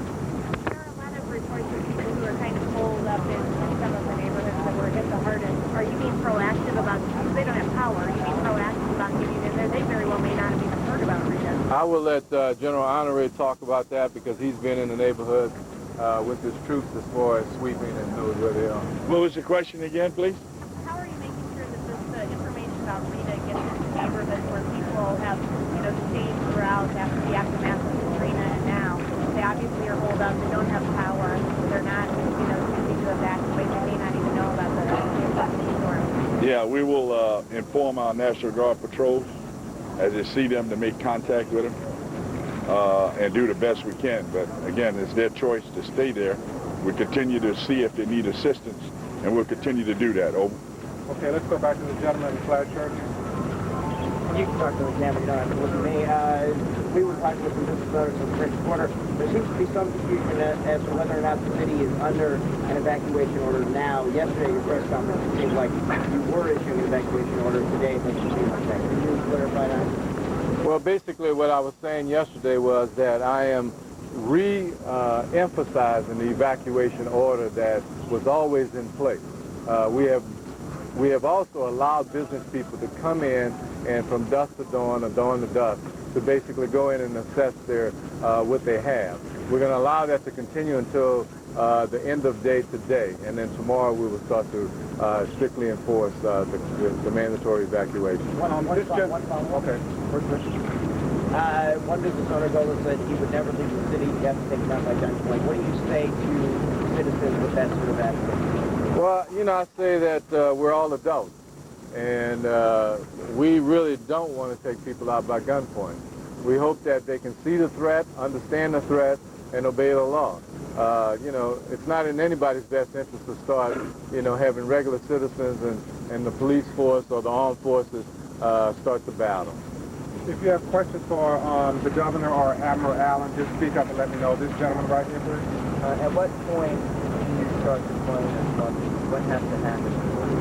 They're already pretty deployed. Once we got wind that there were some people over at the convention center, it was just a matter of a phone call. The buses were already ready to go, and they were there within minutes.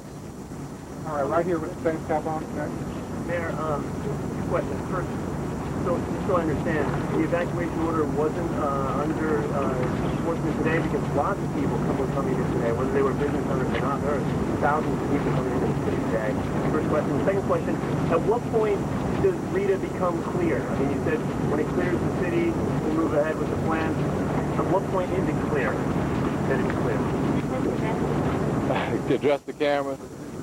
As far as the business owners are concerned, you know, I got some calls last night, or Terry Everett got some calls, and they were basically saying that there were individuals that were already on their way to New Orleans. And what do we do about those individuals as far as the business owners? We made the decision late yesterday to basically allow them to continue to come in and to go in and see what they had in their business and start to make the plans.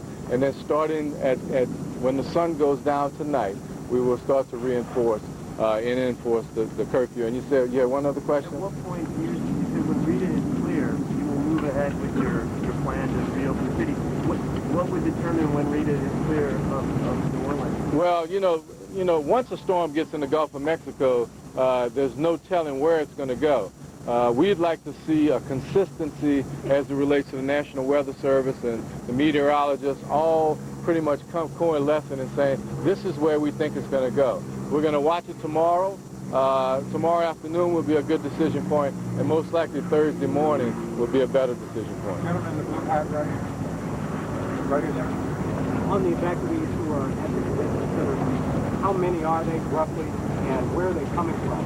Where might they be evacuated? I don't know. You know where they came from? No, but I understand from the governor and the mayor, we're not going back in the convention center and the Superdome. It ain't going to happen. All right? We got the capability. As people who don't have transportation need transportation, we're going to move them out. But we're not going back in the convention center or Superdome business. That's what I heard from the governor and the mayor. We're not going to do it. We got the capacity. We're going to move them out as they come up. Over. Dawn next, then the lady in the black top.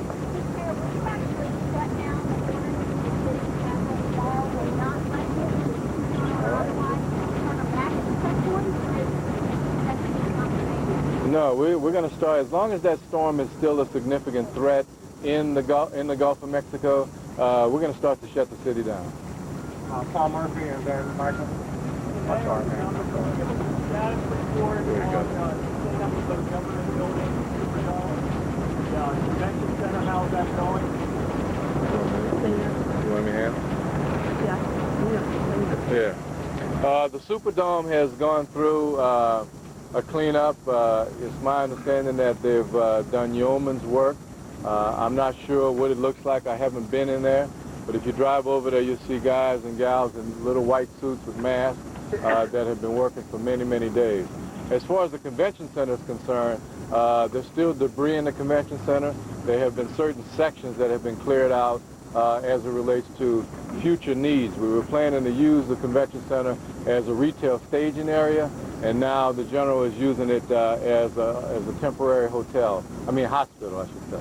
Lady in the black top and then Michael. Do you have anybody what's going on with Dobbs? Do you have a new plan for communication? How are you going to do that for? Well, they tell me that there's new communications equipment that's available, and I don't want to describe it because it's military equipment, but there is a new communications technique that we will be using. As far as I know. Is it satellite phone? Can General Honore address that or something? With the, in support of the state, we've taken the selected parishes, and we have coming online about a $4.5 million package using DoD satellite comms, a system called TSAT. And that's all you need to know about it right now. It's coming online. It'll be up and running. TSAT. Again, I told you it's military. I don't want to give you a class on it, but we'll offer you a separate briefing on it once we have it up and running in the next few days.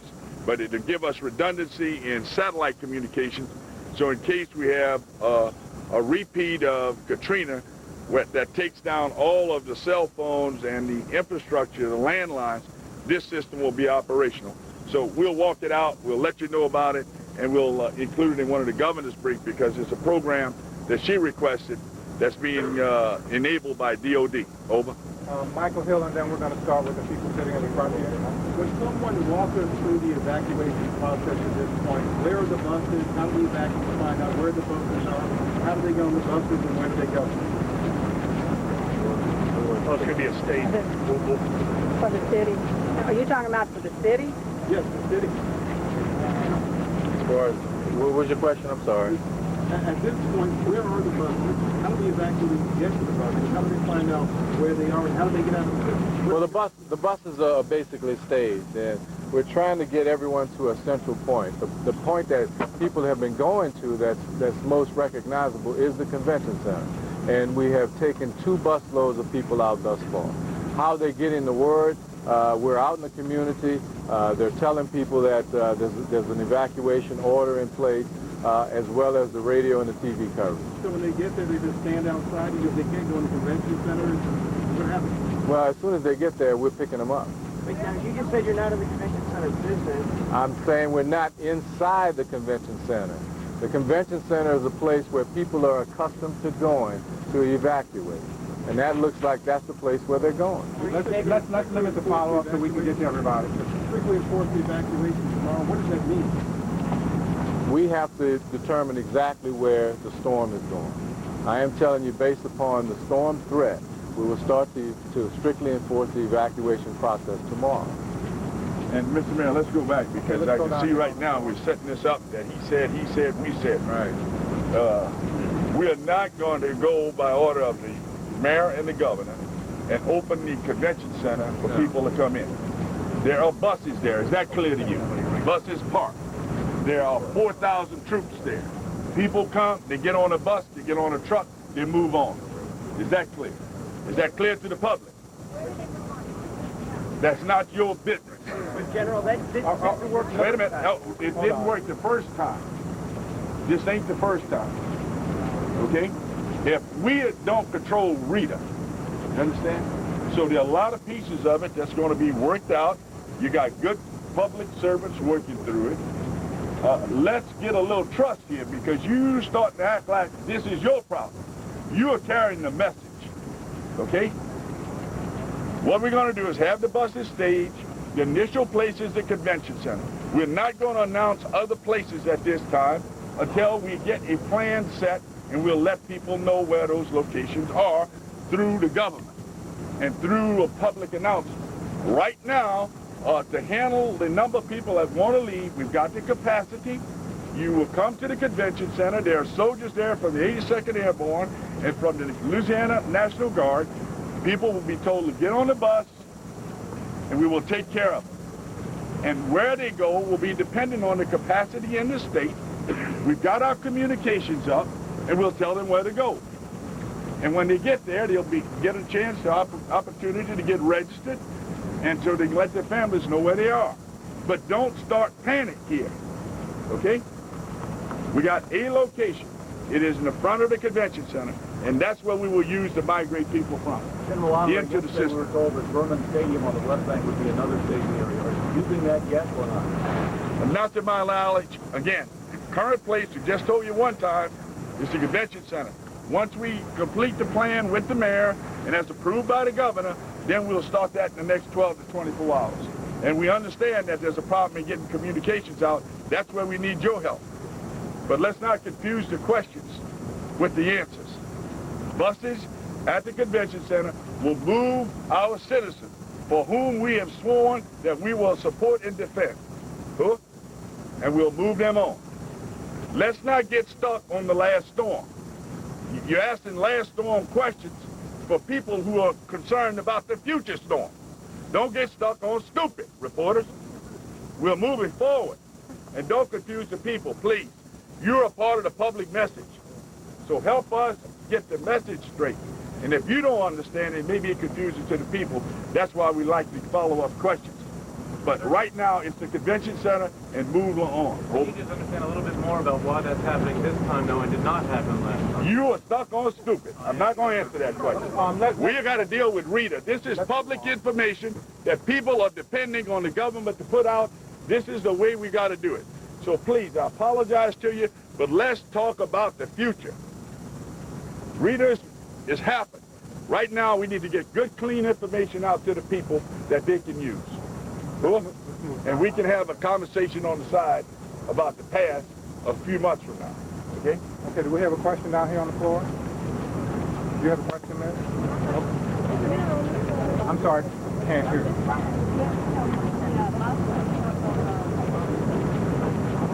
When will you see buses in front of the convention center? When will you see them? You can follow me. We'll run over there. You want to see some buses? We can get you some buses. Will you yourself evacuate these things? No, I'll stay here. Also, can you break down maybe how many civilians are in the city like these to be evacuated? I mean, you know, I don't know exactly the count. You know, we only know of a group of about 400 or 500 people that are kind of clustered, and then there are scattered reports of individuals in the city in various sections. But other than that, it shouldn't be a significant number of people.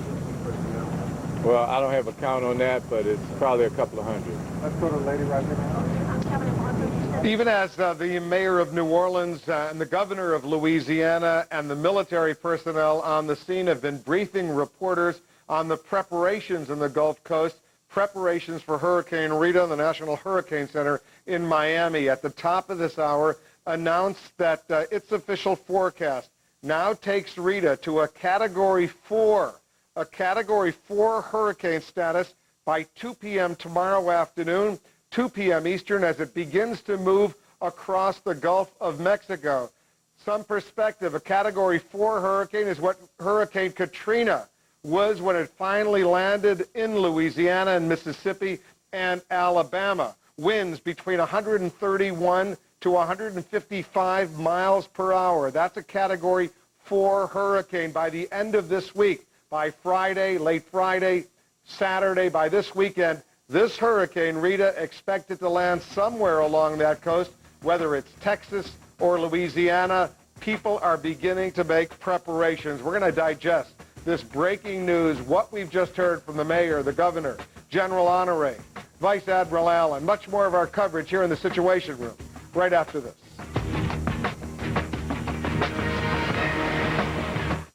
CNN Tonight, broadcast news legend Dan Rather on today's Peter Jennings Public Memorial and more. Only on Larry King Live, CNN Tonight, 9 Eastern.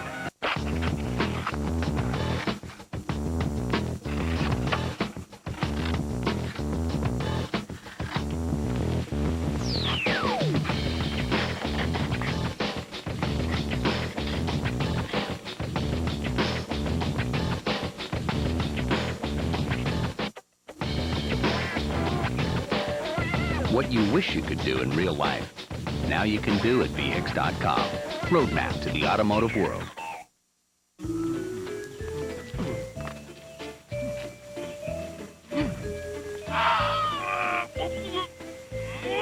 Moving is hard.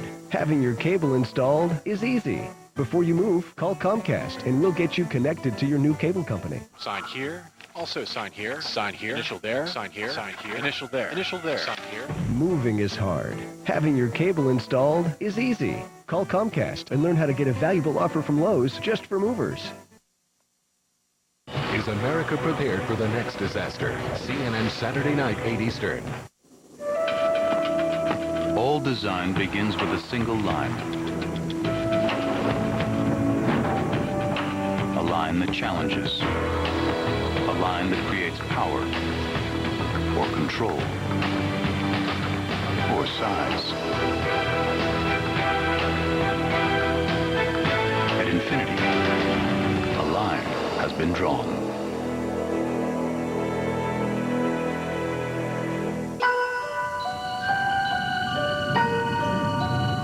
Last year, Norfolk Southern and its shipping partners took hundreds of thousands of freight loads off the highway.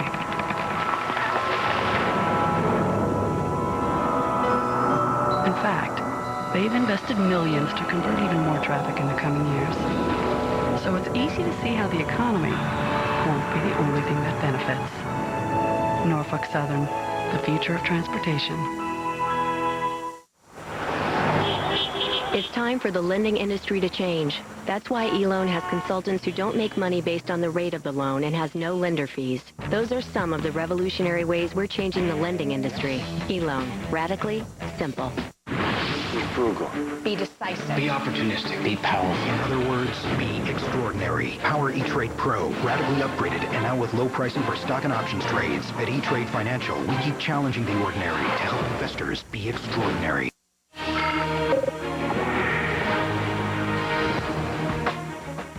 There's breaking news that we've been following now for about half an hour. Hurricane Rita, which is now a Category 2 storm, winds more than 100 miles per hour.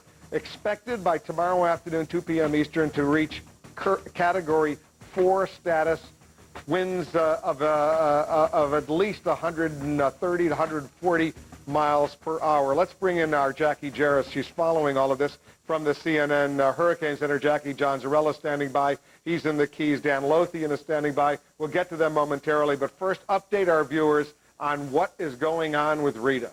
Well, Rita's continuing to intensify right now. It's packing winds of 100 miles per hour. That puts it in the Category 2 range and just about in the middle of the Category 2 range. We are expecting it to continue to intensify, though the Keys is kind of in the worst of it right now, and that will improve over the next couple of hours. Right about 3 minutes from now, we're expecting that the tornado warning effect for Monroe County that includes the Keys could expire, but these outer feeder bands have been showing signs of rotation, and so we may see that extended beyond 5:30 as these little feeder bands continue to just pound Plantation Key and Key Largo. We also have a tornado warning in effect for Monroe. That's the land version of Monroe, not the Keys, into southern Florida here on the peninsula and Collier counties for a possible tornado that's been moving towards Everglades City. That is pushing off to the west very rapidly, but you can see more storms to follow back behind that one. The storm forecast track is the same, but the intensity is what has changed now with the 5 o'clock advisory. And, Wolf, as you mentioned, the official forecast now has it a Category 4 storm by 2 p.m. Wednesday, holding that status through the Gulf and then turning up to the north and heading towards Texas. And there's a high level of confidence from the CNN weather team and the National Hurricane Center, both, that Texas is the most likely target for this. What does a Category 4 mean exactly to you? It means winds of 131 to 155 miles per hour, storm surge as high as 13 to 18 feet, and this will cause some considerable damage to homes. Small residents may be completely destroyed. Very large trees will be blown down. Mobile homes completely destroyed. And look at the terrain. Lower than 10 feet above mean sea level can be flooded in, and that could cause some massive evacuation. So we need to monitor this very closely over the next couple of days days. There's still a margin of error as to exactly where this is going to be hitting. So everybody along the Texas coast needs to pay close attention. And yet tonight across the Keys in South Florida, we need to be watching for that continued threat of tornadoes. There you can see the center of the storm, and here's Key West. There's the dry Tortugas. The storm is moving westerly, so it is now pulling away from the Keys. And it's expected, you said Friday to hit Texas or someplace on the Gulf Coast? Yeah, timing could change a little bit between now and then, but we think it'll probably be overnight Friday or into Saturday morning. We'll be watching every step of the way. Thank you very much, Jackie, for that. Let's go straight to our man on the scene, John Zarella. He's joining us now live from Key West. I take it the worst is over where you are, John? Yeah, pretty much, Wolf, although we're continuing to get these rain bands moving in. As Jackie had mentioned, the squalls coming in, the heavy rains coming down. But the worst of it, yeah, was about an hour or so ago. It's still steady rain and wind. I think that, the big story here is probably the overseas highway. But you can look down Duval Street, and you can see that it's still pretty much deserted. A few people riding on bicycles and going up and down in cars here on Duval Street. But again, the overseas highway, portions of that from about 11 miles north of us here in Key West up to about mile marker 110 have portions of it have been overwashed with seaweed and debris. So they're going to have to clear that before they reopen that roadway. But, Wolf, again, worst of it apparently about over with for us down in the Keys, and officials breathing a sigh of relief. Can you believe that this hurricane is now projected to be a Category 4? John, you've covered these hurricanes for a long time, and that it's heading towards that Texas, maybe even Louisiana coast. Is this unbelievable or what? Well, the whole season has been unbelievable, last year as well. But no, that water is awfully warm there. Not much of a surprise that this thing could make it to a 4. And that's just not good news at all, Wolf. That's very worrying news. Thanks, John, very much. Let's go over to Key Largo right now, seeing as Dan Lothian standing by there. What's it like where you are, Dan?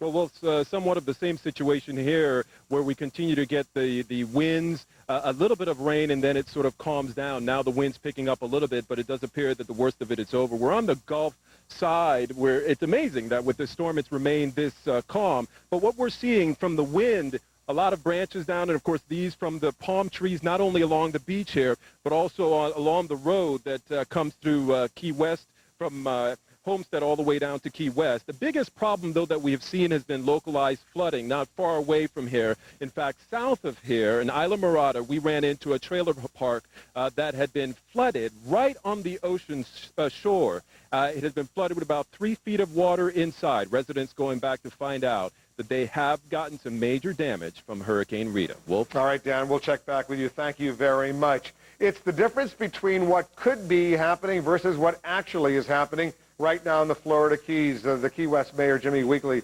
says he thinks they've, quote, dodged a bullet, at least for now. Mayor Weekley is joining us live. Mayor, thanks very much for joining us.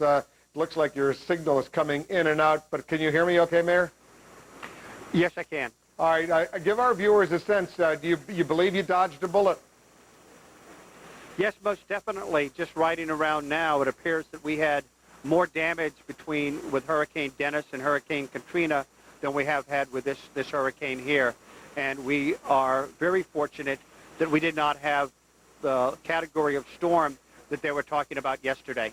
The last time we heard that phrase, dodge a bullet, it was in New Orleans on that Monday when they thought they dodged a bullet, but then the levees collapsed and the flood walls came down. The flooding across A1A before looked pretty significant.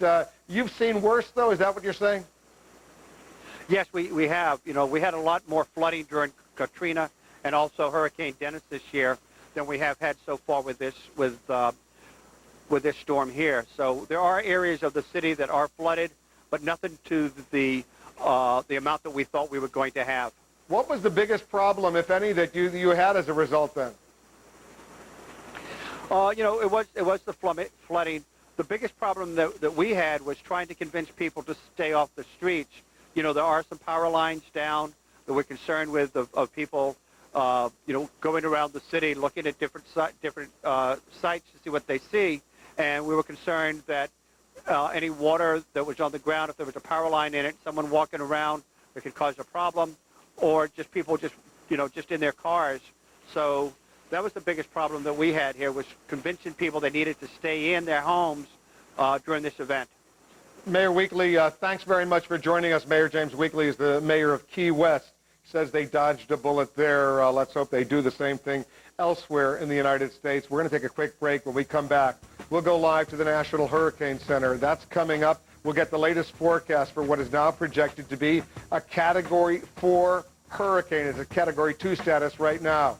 Also ahead, here in the Situation Room, Hurricane Katrina. We're following developments in the disaster zone. Our Mary Snow is there. She'll update us on what's going on there from one of the most hard-hit areas in New Orleans. You're in the Situation Room. The new 2006 trucks from Mitsubishi Fuso. So productive, so comfortable, so dependable that every 2006 Mitsubishi Fuso carries a 5-year, 175,000-mile powertrain warranty or a 5-year, 250,000-mile powertrain warranty.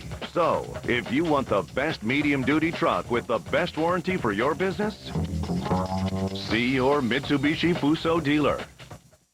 Go to Priceline now for the best deals on hotels. Name your own price for 3- and 4-star hotels and save up to $100 a night off other leading travel sites every night you stay. Only at the new Priceline.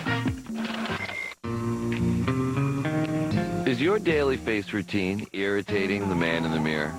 Introducing Nivea for Men's Sensitive Lotion for a calm and comfortable face. New sensitive lotion and face wash, only from Nivea for Men. I've been meaning to talk to you about a college savings plan for Ryan.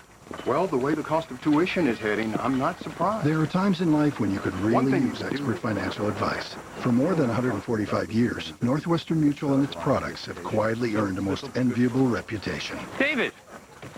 This is Steve, my Northwestern Mutual representative. Oh, I've been wanting to talk to you guys. Isn't it time you had a quiet conversation of your own?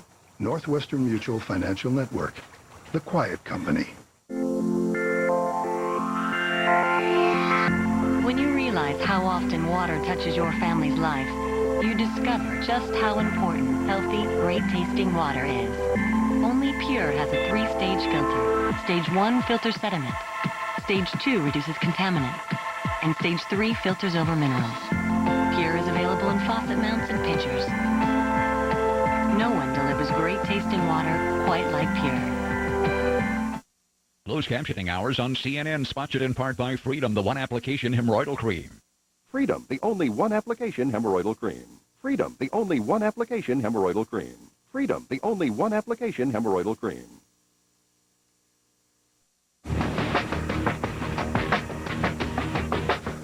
The Florida Keys are feeling the sting of Hurricane Rita, but will the storm's full fury be felt days from now, hundreds of miles away? Let's get the latest assessment. Ed Rappaport, the Deputy Director of the National Hurricane Center, is joining us. You're now projecting this is going to be a Category 4 storm, Ed? That's right. Right now, Rita is a Category 2 hurricane bypassing just to the south of Key West. The worst of the weather is just offshore, a matter of miles offshore. We have had unofficial reports of sustained winds of 75 miles per hour, a gust to 102 miles per hour. In the days ahead, though, we think that Rita will continue to move westward as it has been and then turn to the northwest, ultimately with a landfall in the western to central Gulf of Mexico, more likely in Texas this time than Louisiana, that the conditions over the central Gulf are much like they were for Katrina, so we do expect strengthening. Major hurricane status probably tomorrow, potentially Category 4. How much of a margin of error is there? In other words, how worried should the people in New Orleans, for example, be right now? The forecast we have is for a landfall farther to the west. We do have some error involved there with a 3- and 4-day forecast, so this is the normal or the average amount of error, but New Orleans is even east of that, and so what we're talking about now is the chances for hurricane force winds in New Orleans, and the points east from there are less than 5%.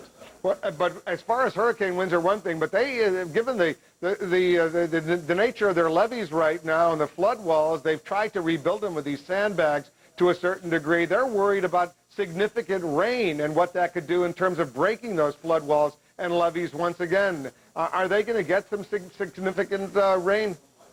There is some rainfall to be expected from Rita, even as far east as southeastern Louisiana. If this forecast track holds up, we're expecting in the long range on the order of 1 to 3 inches of rain.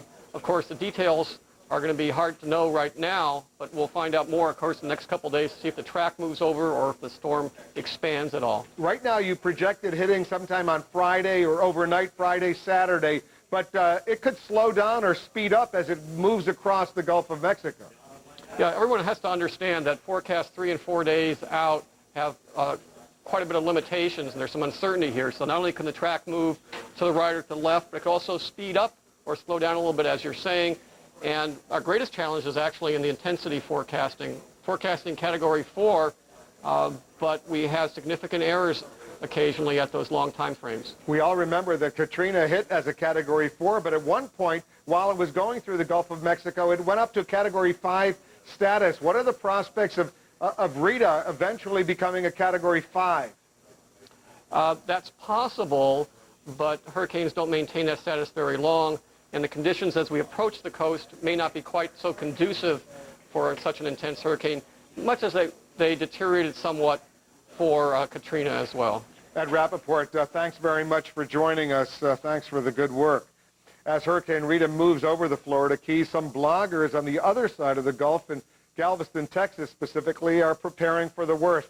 Our internet reporter, Abby Tatton, is checking the situation online. She's joining us now live. Abby? Yes, Wolf, bloggers and news sites in the Galveston area documenting the preparations for this storm, which is being watched very carefully. Galveston right now under a voluntary evacuation that will change to a mandatory evacuation order tomorrow. Local sites like the Galveston County Daily News showing pictures here of people stocking up on goods in the local Walmart. Are you ready is the sign there.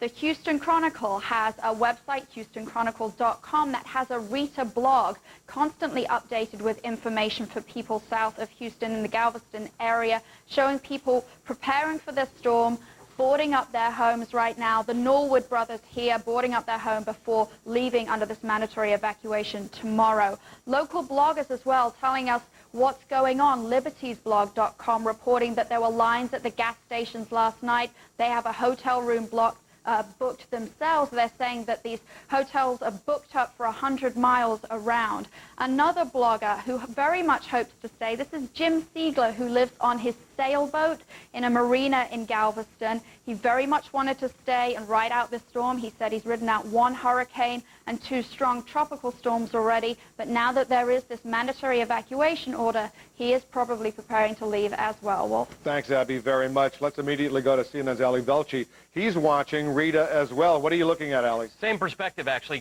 Galveston, Corpus Christi, those are areas of interest for us because as things stand, even if that hurricane sort of gets a little bit south and west of Galveston and misses it, the fact is, as Jackie was saying earlier, there's a grand swath of wind and rain that goes along with that. And the rig and platform operators in the Gulf don't take chances with that sort of thing. We're seeing a lot of evacuations right now, and you'll recall that when Katrina was a Category 4 hurricane, it does damage to the oil infrastructure before it gets to shore. Now, Galveston, after it rebuilt itself, after it got hit 100 years ago or 104 or 5 years ago, it came back as a major outpost for the oil industry. Now, Galveston, as it shuts down and prepares for this, means that oil is not being produced. So we are now going to see, with the intensification of this hurricane, it won't matter much as to what it does once it's on shore to oil production. You can see there, those are all the oil refineries onshore. The closest one, that BP one around the center of your screen, that's the closest one to Galveston. It's offshore. What it does to those pipelines and those rigs and platforms that are in the shore. So that's what we have to keep track of. Even if it loses intensity by the time it hits shore, it may still have done a lot of damage in the Gulf of Mexico itself, Wolf. All right, thanks very much, Ali. Ali Velci reporting for us. Just ahead, is Texas ready? I'll speak with the commander of the U.S. Army Corps of Engineers. He's here. He'll join us live in the Situation Room right after this. In 1932, during the darkest days of the Great Depression, the first Stanford company was established. Although times were difficult, Lotus Stanford found success through the simple philosophy of hard work, clear vision, and value for the client. Today, 73 years later, the Stanford Financial Group of companies still adhere to these principles. We build to last. Call us at 1-888-9-STANFORD or visit StanfordFinancial.com.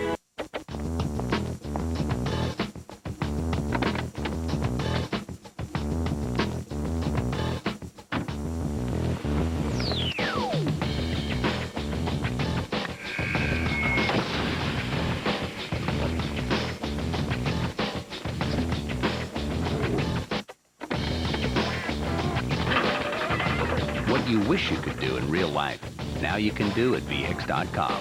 Roadmap to the automotive world. Shopping for a new home? Did you know that in the time it takes you to drive to just one house, you could visit 100 without leaving your home? Coldwell Banker Barbara Sue Steele Properties introduces a better way to shop. Find your new home on TV or online, anytime.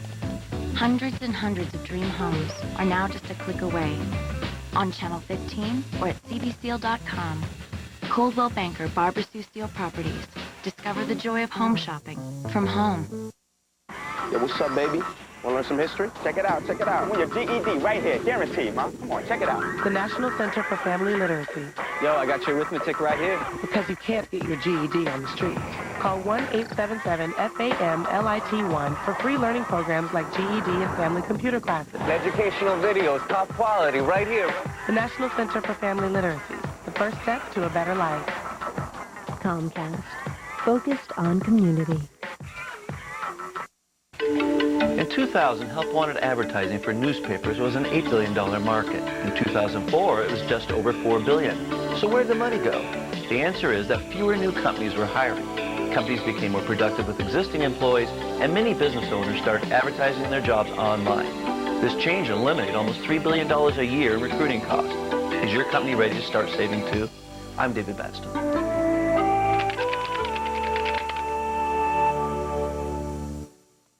News legend Dan Rather on today's Peter Jennings Memorial and more. Larry King, 9 Eastern. We've been following the breaking news this hour. Hurricane Rita about to become tomorrow, at least according to the National Hurricane Center, a Category 4 hurricane. We're watching that, but we're also watching the incredible aftermath of the earlier storm. That would be Hurricane Katrina. All along the Gulf Coast, they're trying to put their lives back together. Let's immediately head out to New Orleans. Our Mary Snow is in the 9th Ward. She's joining us now with more. Mary? Well, we're actually moved from our location, and we are now in downtown New Orleans. And as you just heard the mayor say that federal officials are repositioning, and they're either going to be fighting Katrina or fleeing Rita. They're watching the storm very closely. Yesterday, the mayor told people not to return to New Orleans, and he suspended a plan to bring people back gradually. He's told people to go to the convention center for a staging area. He is making it very clear that he does not want people to go inside the convention center. Of course, a symbol of such misery last couple of weeks ago when Katrina hit here and thousands were stranded. What he's saying is that there are buses that will take people out of New Orleans. He said 2 bus loads did leave New Orleans today. The military plans to use the convention center once it is cleared up. It is still being cleaned up. They plan to use it as a hospital. Elsewhere in parts of New Orleans, we saw members of the National Guard going through the streets in pretty desolate areas, just in case anybody has not left, telling them to leave the region. Now, you just mentioned the 9th Ward, where we were earlier. This is really called the worst of the worst in New Orleans. This was so hard hit, just destruction everywhere you go. And this is an area that was hit not only by the storm, but also by the levee breaks, about 3 blocks away from a levee. And what's happening now is there's a task force in there doing a recovery operation. Of course, that is taking on an extra sense of urgency as people are trying to step up their mission there. Wolf? All right, Mary, thank you very much. Hurricane Rita could miss New Orleans, but still bring some heavy downpours to the area. And what if there's a new storm surge? Could the damaged levees in New Orleans hold? Joining us now, Lieutenant General Carl Strzok. He's the commander of the U.S. Army Corps of Engineers. General, thanks very much for joining us. Before we get to New Orleans, let's talk about Texas. Friday, Saturday, a Category 4 hurricane. If it's moving towards Texas, are the people in Galveston, for example, are they ready for this? Well, certainly Galveston has evacuation plans like all coastal cities, and they will make that decision on whether to exercise those or not. In terms of FEMA response, as always, pre-landfall, we are setting up and reconstituting our effort to respond here. we're in the middle of hurricane season, so we knew 2 weeks ago that this could happen, and we've been busily preparing teams to provide commodities, standing up debris removal teams and that sort of thing to be prepared for landfall. Has the Army Corps of Engineers had specific projects along that Texas coast? Remember, Galveston 100 years ago plus was destroyed by an earlier hurricane. Have they rebuilt that area efficiently to withstand a Category 4? Well, Category 4 is a very difficult one to protect against. The main structures we have down there are navigation structures to move commercial traffic in and out of the Galveston area. We don't have a lot of extensive flood control and shore protection projects in that area. We're looking at this picture, this projection of where this hurricane could hit the Texas coast. Let's talk about New Orleans. They're understandably very, very worried there. What's your assessment? Well, certainly if the track continues as we're now predicting, I think New Orleans will be fairly safe from any kind of a catastrophic event. The biggest challenge I think we'll see is rainfall in the city. The city has the pump system which is meant to remove precipitation. That pumping system is about 40% effective right now, and so it would clearly be overwhelmed by a sizable rainfall event. We think something on a line of 3 inches over 6 hours would probably put 2 to 4 feet of water in the lower lying sections of the city. And that would recreate the flooding. It could, but of course it would not be at the same level we saw as a result of Katrina. The levees also are a concern. They would not stand any kind of significant storm surge. We have repaired the major breaks in the levees in the Orleans Parish area, but we are concerned about the weakened state of the levees, and clearly they would not be able to take any kind of direct hit, so it is a wise move not to bring people back into the city. And presumably it would be a wise move not to bring a lot of people back into the city while the hurricane season continues. It goes on until the end of next month. That's correct. We're about in the middle of it. Our plan is to bring an interim level of protection up as quickly as we can, and then prior to next hurricane season to have the full pre-Katrina system back in place. It goes actually till November 30th, so that's a couple months, almost a month and a half, actually 2 months to go before this whole thing is over with. How long is it going to be before New Orleans is going to be totally safe again, if it ever was totally safe? In other words, that could withstand a Category 4 or Category 5 hurricane. Well, certainly it's feasible to provide that level of protection. We have a study that's been going on for a few years now, which is at the point where we can begin to get some real detailed analysis in. We're really talking years, though. 10 years? Perhaps earlier than that, but it depends on what solution we come up with, whether we use beefed-up levees or we use a series of barriers. The technical solution will drive how long it would take, but we're talking years before we can really guarantee a level 5 protection. And the Army Corps of Engineers has this study. How much would it cost projected over, let's say, 10 years to get a system in place for New Orleans that could withstand a Category 5 hurricane? Does your study deal with a Category 5 or a Category 4? It's both 4 and 5, and we think that it's an incremental level to go to Category 5. The preliminary figures, and of course, again, it determines on what the final solution is, but we're looking at about $2.5 to $3 billion to provide the Cat 5 protection along the Lake Pontchartrain shore. Now, many other areas of the city that have other levee systems that protect it from surges coming out of the south and west. You'd have to take an overall comprehensive view of the entire area. To provide level 5 protection for the entire coast would be considerably more than that. But for New Orleans proper, for a surge at Lake Pontchartrain, which this project protects against, we're talking $2.5 to $3 billion. But in the short term, there's not going to be any protection. The sort of stopgap measures you put in place, the sandbagging and things like that, that's not going to hold up for very long. No, and certainly not in any sizable event, no. General, good luck to you. Good luck to all the men and women of the Army Corps of Engineers. Appreciate it very much. Thank you, Wolf. Appreciate it. Let's go out to Glenna Milberg once again from our affiliate, WPLG. She's in Marathon, Florida. She's joining us with more there. How's Rita impacting there, Glenna? Hi, Wolf. Well, since we spoke, I think it's been a little over an hour. It has been an awful, awful hour in Marathon. Perhaps the worst of it came through, and just terrible for the boating community with boats in the marina where we are. This is Marathon, which is about dead center in the Florida Keys. And I want to direct your attention to what is now just a big mast just to the right of that red buoy. Not an hour ago, that mast, you could see the entire sailboat that just sunk because of the winds pushing water all through the marina. And the bigger story I will tell you here is what you don't see. If you do Damon McGee is behind the camera. He's giving you a pan of the marina and the harbor here. What you don't see are probably more than a dozen smaller boats, dinghies, that are just not there. They're under the water now. And this is what we've experienced just in the last couple of hours when some horrendous, relentless gusts of wind just pushed through the central part of the Keys, and probably another one coming right as we speak. Also, down by the mangroves over there, the mangrove forest, there was a liveaboard houseboat that went under, that crashed against the mangroves. Some of the people here said the person who lived aboard evacuated to Fort Lauderdale yesterday, so we don't expect anyone was hurt. But this area right here, although it's a protected harbor, this is the kind of damage that Rita's winds have caused this afternoon. And really, Rita was not as bad here as expected. The storm surge wasn't as high, and certainly the eye stayed further from the Keys than expected. But all said and done, there will be some damage here, and a lot of people who are here crying over their boats. Everything else in Marathon looks good. Rita looks like she is now well past. I'm Glenna Milberg, reporting live in Marathon. Wolf, back to you. Thanks, Glenna, very much. Glenna from our affiliate WPLG.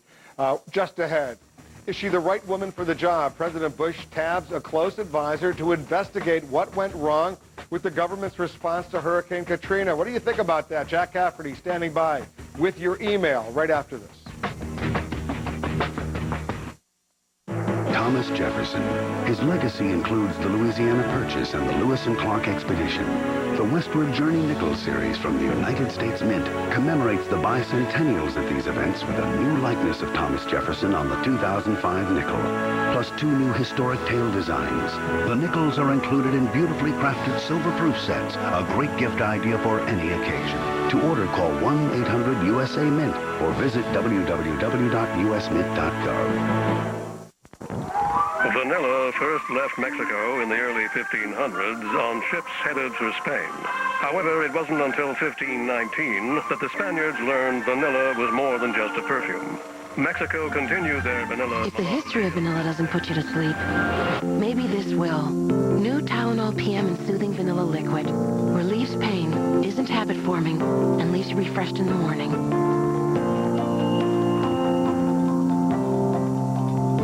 Here I was, just 58, and I could barely walk. The pain in my hip kept me up all night. I knew this arthritis pain was not going to beat you. I just knew it. Not without a fight. Hip replacement surgery is not for everyone, and recovery takes time. But Marcy was ready, so her surgeon told her about the range of new techniques and advanced technology. To receive more information about hip replacement, call 1-877-4MY-HIP-1. Marcy didn't have any conditions to keep her from having surgery, and she was willing to work hard at rehabilitation. Success also depends on age, weight, and activity level. There came a point when I realized my arthritis pain was gone. What a glorious feeling that was. Ask your orthopedic surgeon whether hip replacement is right for you, or call 1-877-4MY-HIP-1. It really wasn't easy, but I'm so glad I didn't wait. A message from DePuy Orthopedics Incorporated, a Johnson & Johnson company. Kerr-McGee launched the world's first cell spar.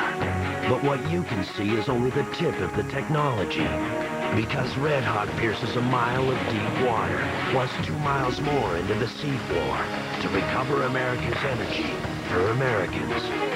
Energy that without Kerr-McGee's deep water solutions might forever belong to the deep.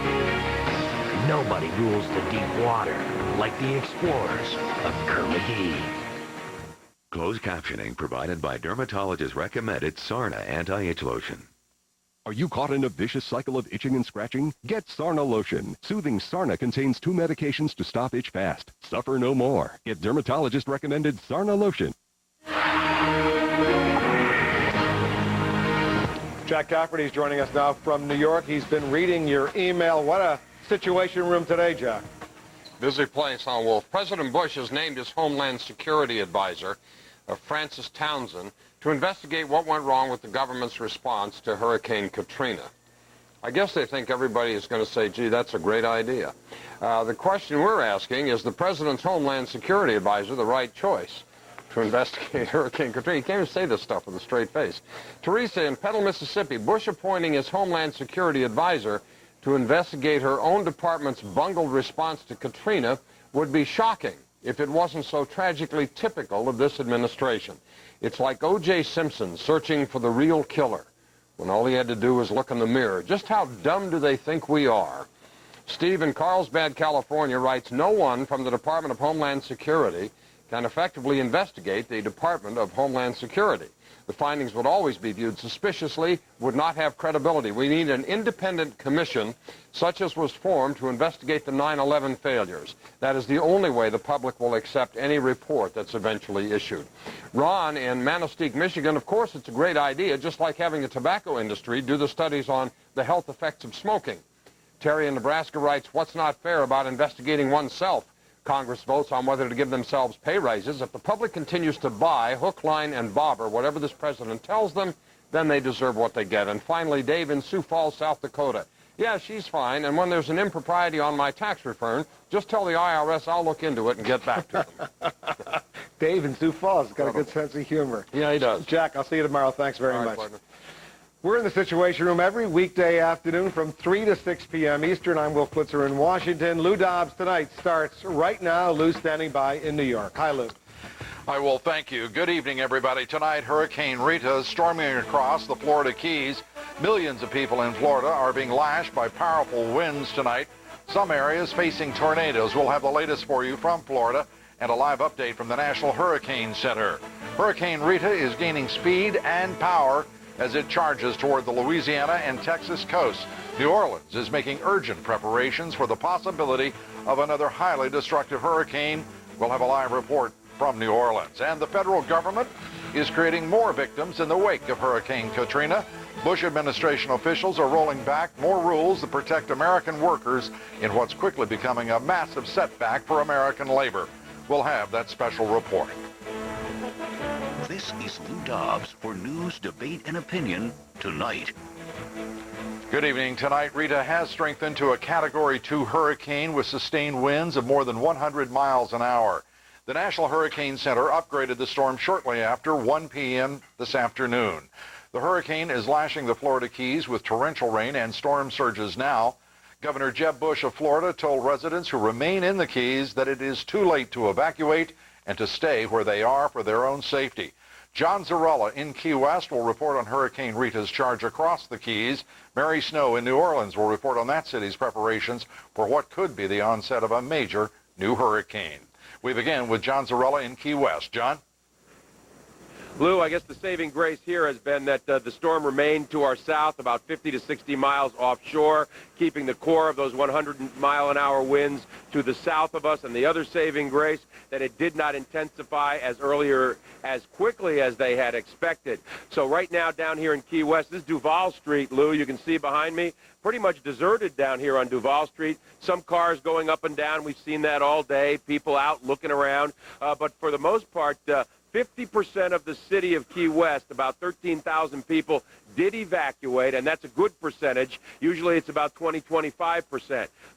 One of the things you can notice that, again, a lot of the businesses all boarded up here. That took place yesterday. But still a lot of wind and rain coming down. We've been getting this for about 6 to 8 hours. The big concern, Lou, the overseas highway from about mile marker 11 miles north of us, up to about mile marker 110, there are spots all along there where the road has been overwashed by debris, seaweed, sand overwashing the road. So portions of it are closed. Authorities have closed it down, telling people do not try to drive on the overseas highway. It is too dangerous. They will have officials out there, the emergency management teams out there surveying to make sure that the road has not been undermined before they will reopen it for traffic to come in and out of the Keys. But again, Lou, the good news here tonight, city officials and residents saying they really, really did make out very well in this storm, far less than they thought the damage would be. Lou? John, thank you very much. John Zarella from Key West. When this storm does cross the Keys, Hurricane Rita is expected to pick up speed and power. The National Hurricane Center says Rita could become a Category 4 hurricane as early as 2 p.m. Eastern tomorrow. Rita is expected to reach the middle of the Gulf of Mexico Thursday. The current projection suggests Rita will make landfall by this Saturday. Rita could strike anywhere from western Louisiana to Texas to northern Mexico. But the outer rings of the hurricane are likely to bring heavy winds and heavy rain to the entire region. We'll have the latest for you on Rita's direction from the National Hurricane Center later here in the broadcast. The mayor of New Orleans, Ray Nagin, today declared that anything above 9 inches of rain from Hurricane Rita could cause significant new flooding and damage in the city. Mayor Nagin has ordered mandatory evacuations for residents. He's taking no chances this time after his failure to evacuate tens of thousands of people from New Orleans before Hurricane Katrina. Mary Snow reports now from New Orleans. Mary? Lou, New Orleans is nervous. Mayor Ray Nagin just a short time ago saying also that federal officials are repositioning and that they'll either be fighting Katrina or fleeing Rita. As for the people of New Orleans, he is telling them that there will be a staging area at the convention center where they can be taken away by buses. He said 2 busloads of people arrived there today. That convention center, of course, such a symbol of misery during the aftermath of Hurricane Katrina. The mayor saying that people will not be going inside. It is still being cleaned up, and the military plans to use it. In other parts of New Orleans, such as the French Quarter, it had been preparing to reopen soon. But now the mayor is telling people not so fast. I know there are lots of people who are very anxious about coming home. And I know some of you were prepared to come back to New Orleans. You know, just hold on for a little longer. As soon as we get comfortable that Rita is clear of landfall in Louisiana, where we won't have any major impact, we will get back to our reentry program as outlined. It may be a little more space, but we fully intend to follow through on some of the things that we talked about. Meantime, the governor of Louisiana, Kathleen Blanco, is telling residents who are evacuating to head north and not to Texas, which has already taken in tens of thousands of people from Louisiana who went there after Katrina. Luke? Mary, thank you very much. Mary Snow from New Orleans. President Bush today spent much of the day on the Gulf Coast, his 5th visit, in fact, since Hurricane Katrina struck.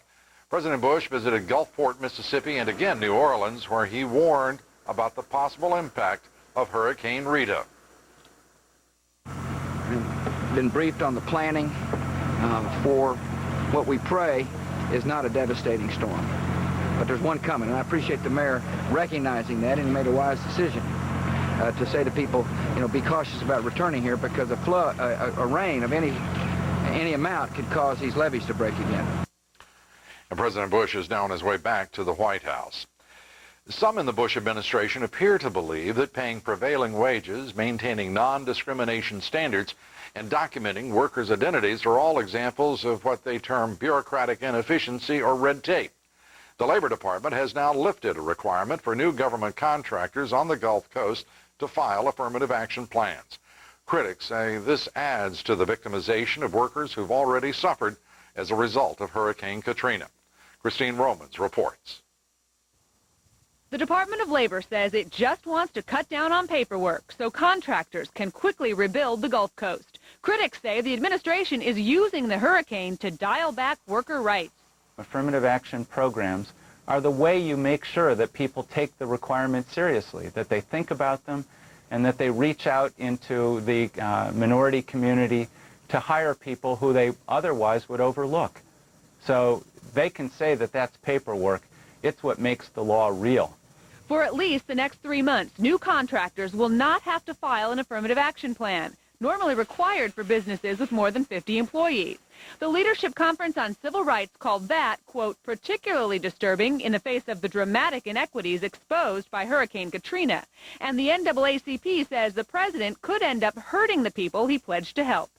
The same people we saw held up in the Superdome, the same people we saw holding on to their rooftops and even treetops to prevent themselves from being washed away by flood waters. These are the people that are going to be victimized by this awful move on behalf of our federal government. But employment attorney Scott Silverman doubts it'll have any impact at all. It's just too short-term and too narrowly focused to be considered a major inroads on the affirmative action obligation. And I just don't see this lasting very long.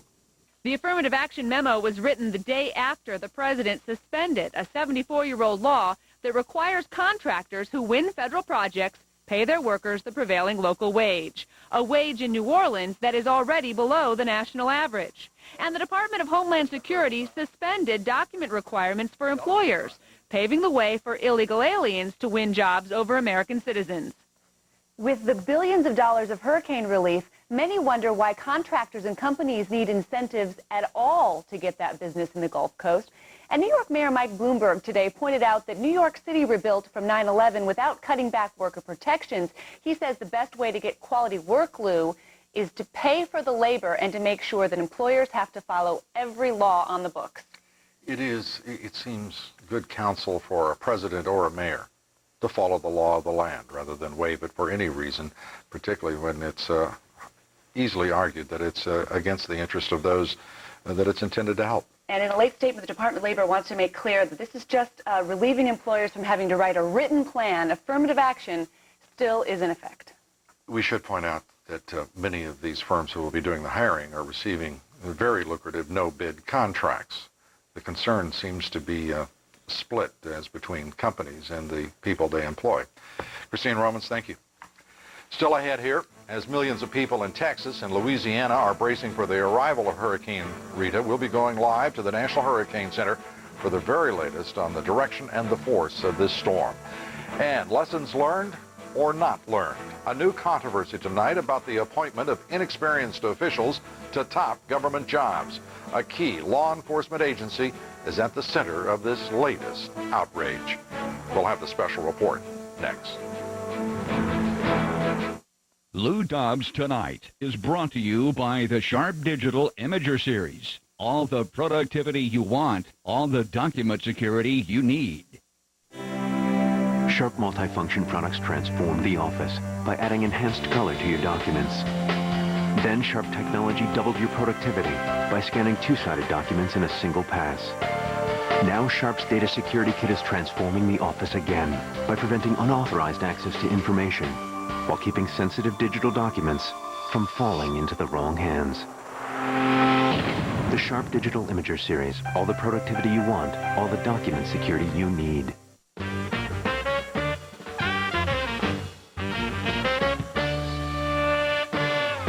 Schwab Street Smart Pro. We're talking a stock screener with 140 criteria to help hone your search. A sector tool that shows which industries are moving. And conditional alerts that trigger automatically. All in one advanced trading platform. All for just $9.95 a trade. Schwab Street Smart Pro. Test drive it now at schwab.com/pro. The Oracle Grid. A group of low-cost servers connected by Oracle software. Now, if a server fails, the grid just keeps running. The Oracle Grid runs faster, costs less, and never breaks. I was here before here had a name. As fields became farms, as grasslands became greens, and now as families become neighbors, till after their kids become parents, I'll be here. A natural gas well, one of Kerr-McGee's thousands, meeting energy demand in harmony with the land, with still more to explore. Closed captioning hours on CNN, sponsored in part by Auric Vacuums. Nothing gets by an Auric. Want to make your pet hair magically disappear? Try my powerful 8-pound Auric XL free for 30 days. Following the government's slow response to Hurricane Katrina, controversy exploded over the credentials of now former FEMA Director Michael Brown. That criticism led to Brown's resignation. Tonight, a new controversy over the nomination of another high-ranking government official. Lawmakers are questioning the credentials of the woman chosen by the Bush administration to head the Bureau of Immigration and Customs Enforcement, the second largest investigative agency in the federal government. Lisa Sylvester has the report. 36-year-old Julie Myers has worked for the Treasury Department investigating financial crimes, the Commerce Department enforcing export control laws, as an associate of Kenneth Starr, and served as an assistant U.S. attorney in New York. But critics say she has virtually no experience on immigration issues and is not qualified to run the Bureau of Immigration and Customs Enforcement, the country's second largest investigative agency. Ms. Myers appears to be an extraordinarily talented person as a lawyer. but she is being asked we're being asked to give her permission to head an agency with 20,000 employees and a $4 billion budget. Rank-and-file immigration agents say morale is already low. Perception is that Myers was nominated to the post in part because of her close political ties. Her uncle is General Richard Myers, chairman of the Joint Chiefs of Staff. Her nomination may have flown under the radar if it weren't for former FEMA Director Michael Brown, another Bush appointee who was roundly criticized for handling Hurricane Katrina relief. Those are issues that are clearly demonstrated that people who do not have the concept of what needs to be done are put into a position and the job doesn't get done effectively. Look, she's going to be in charge of, for example, an Office of Intelligence is within her shop, and the Intelligence Office is supposed to predict bad people who are going to come into the United States. We've already seen on 911 how bad people coming into the United States can be a disaster for us. Myers is on her honeymoon, unreachable, but she does have her supporters. As an administrator, her job is to locate the people within the agency that have the expertises that she needs, the career individuals that have worked in those areas. I think her management skills is what sets Julie aside and ahead of a lot of other candidates for that job. Some senators say they were underwhelmed during her confirmation hearing. Her answers didn't give us any confidence that she had either the experience or knowledge to take on this kind of an assignment. Senators have not scheduled a vote on her confirmation. A White House spokeswoman told CNN she's well known and respected throughout the law enforcement community, and she has a proven track record as an effective manager, end quote. But Senator Lautenberg points out that while she ran a department with 170 people with a budget of $25 million, she is now being asked to run a department with 22,000 people and a $4 billion budget. Lou? And one has to question how much experience she could have. How long was she in charge of any part of Homeland Security? Well, what she has done is sort of jumped from job to job. She worked at the Treasury Department, the Commerce Department. Now, there is a requirement that you have to have 5 years of law enforcement background. But as one source put it to me today, she essentially cobbled her position, taking 18 months from here, 15 months from here to come up with that 5 years. Lou? Remarkable, particularly in the wake of all that we've learned from the Hurricane Katrina disaster and the importance of having exceptional leadership, experienced leadership at the top of agencies. It looks like this is going to be a partisan battle. That seems to be unfortunate. Senator Voinovich, a well-known Republican, questioned her credentials, but has since apparently indicated he's going to be supportive. Is that correct? That is correct. Over the weekend, he said he had a chance to speak to her and that she was able to convince him and essentially win her vote. But I think you're dead right on this, that this is going to come down to Democrats versus Republicans on this one. She has a lot of friends in high places. One would hope that on important posts such as this that it would not have to be a partisan battle, but if that be the only way in which there can be oversight, so be it. Lisa Sylvester, thank you. A stunning new report on our nation's illegal immigration crisis says that Mexican children are increasingly trying to enter the United States alone. UNICEF says some children, in fact, are trying to reunite with families, but many children will be exploited by smugglers and other criminals in trying to do so. Others among those children are already hardened criminals. Casey Wyan has the report. About 40,000 Mexican children were caught illegally crossing the U.S. border last year, about 11,000 of them making the trip alone. Through the first half of 2005, 14,000 unaccompanied minors were caught and returned to Mexico, already more than all of last year. Those are the findings of a study by UNICEF and the Mexican government, which also found many of the children are exploited by drug smugglers, child pornographers, even human organ traffickers. The immigrant population is growing. The problem is that children who emigrate by themselves are very vulnerable. They do emigrate in groups of some kind, but not accompanied by family members or parents. In most cases, the Border Patrol returns unaccompanied Mexican minors to their home country immediately. But the way minors from other nations are treated has changed in recent years, and some say that's created a loophole for criminals. In 2002, Congress removed control of unaccompanied minor illegal aliens from immigration officers in an effort to improve their treatment.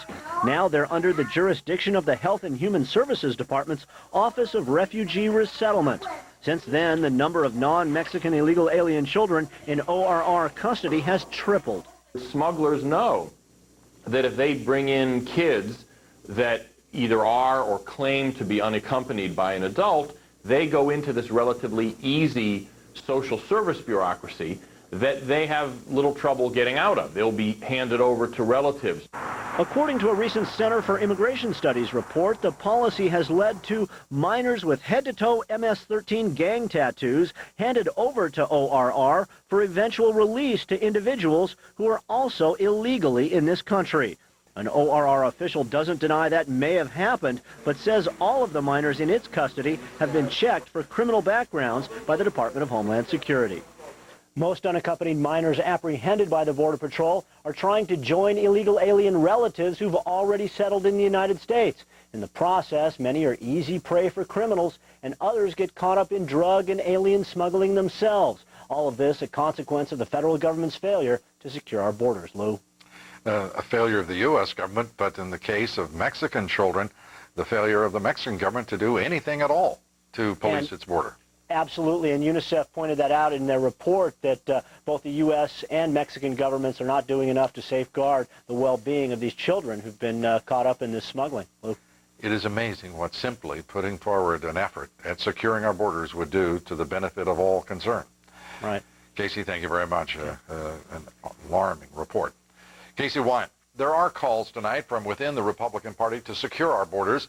A confidential immigration memo from Republican Congressman Lamar Smith of Texas to White House Deputy Chief of Staff Karl Rove recently landed on the desk of an unidentified Democratic congressman.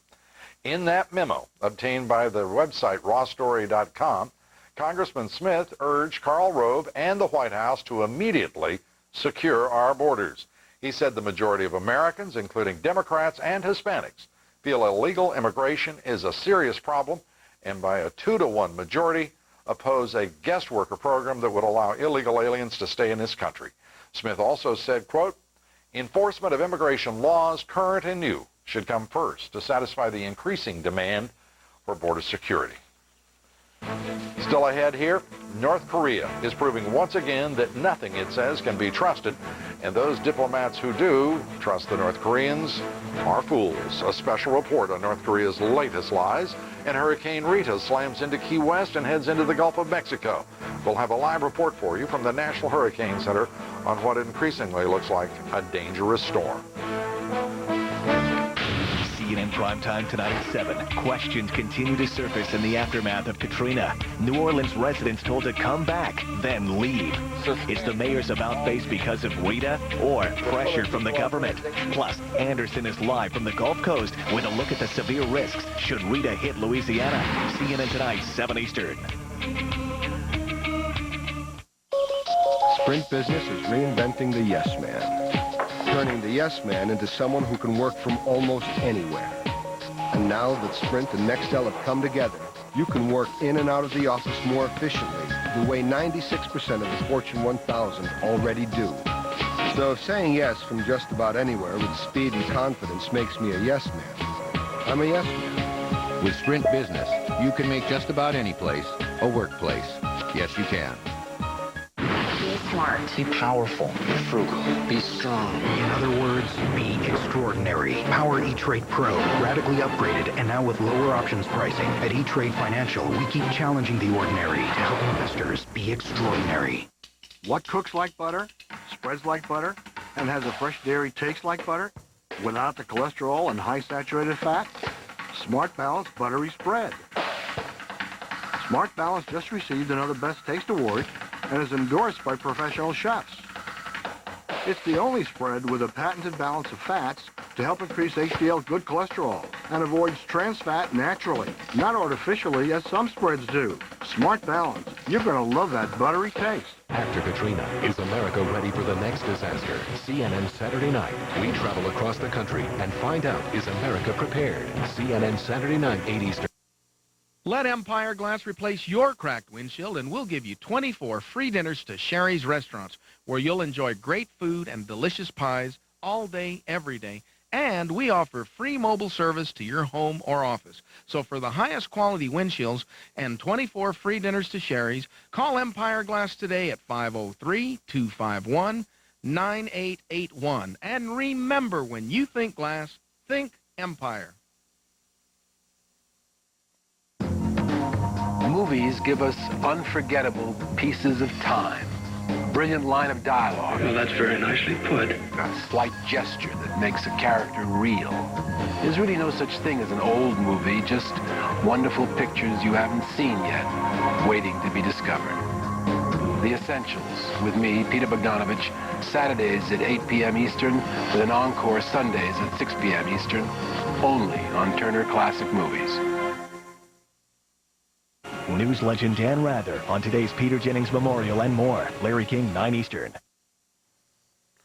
Just one day after North Korea agreed to suspend its nuclear program, much to the applause of various columnists, pundits, and gurus, North Korea has gone back on its promise. North Korea's complete about-face, however, should come as no surprise. The world community has heard a litany of lies from this dangerous totalitarian regime for years. Kitty Pilgrim reports. Yesterday, handshakes and congratulations. Today, North Korea reneged on its promise to abandon its nuclear programs, saying it still wants a civilian nuclear reactor. One former negotiator said it's typical North Korean tactics. This is one of the most dangerous countries left on the planet, and I think, you know, they have proven in their diplomacy and their actions there's very little that they will not do. And so would I take North Korea at its word? Absolutely not. What is shocking is the U.S. negotiator Christopher Hill had said all along the issue of a civilian nuclear program was out of the question, recently saying he had run out of different ways to say no. So North Korea knew full well it was still a sticking point, even as it was signing the joint statement. I think the joint statement is such that it's purposely vague so that the diplomats could reach agreement on the joint statement, and that way it allowed all of the countries to retain their own negotiating position and claim victory.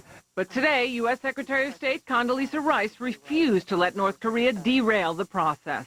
Well, I think we'll just stick with the text of the Beijing Agreement to which the North Koreans signed on. In 1994, North Korea made similar promises, but developed secret nuclear weapons anyway. The State Department spokesman said North Korea first had to dismantle its weapons before there could be any thought of a discussion about other issues. If there's going to be a discussion, not presuming what that discussion will entail, but a discussion. If there's going to be a discussion, it will only take place after North Korea has done all these things. The State Department said diplomatic contacts at various levels would continue until the next round of six-party talks. That's scheduled to resume in November. But many experts say it will be hard to restart a discussion because of North Korea's demands. Lou? Amazing. Kitty, thank you very much. Kitty Pilgrim. Still ahead here, Hurricane Rita is on track to make a direct hit on the Gulf Coast. We'll have a live update for you from the National Hurricane Center. President Bush says he won't be raising taxes to pay for rebuilding in the wake of Katrina. Tom DeLay says we have the most efficient government possible. So where does the money come from? That's where you may come in. Stay with us. The Oracle Grid, a group of low-cost servers connected by Oracle software. Now, if a server fails, the grid just keeps running. The Oracle Grid runs faster, costs less, and never breaks. Is America ready for the next disaster? CNN Saturday night. I consider detailed emergency planning to be a national security priority. We travel across the country and find out, is America prepared? A new CNN Security Watch special, Saturday night, 8 Eastern. Cocoa. Rainbow wings. Check this out. The new Swiffer Sweepin' Vac picks up dust and hair with the cloth.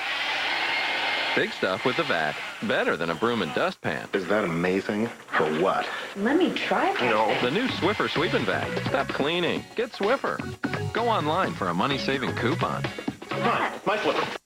CNN, the most trusted name in news.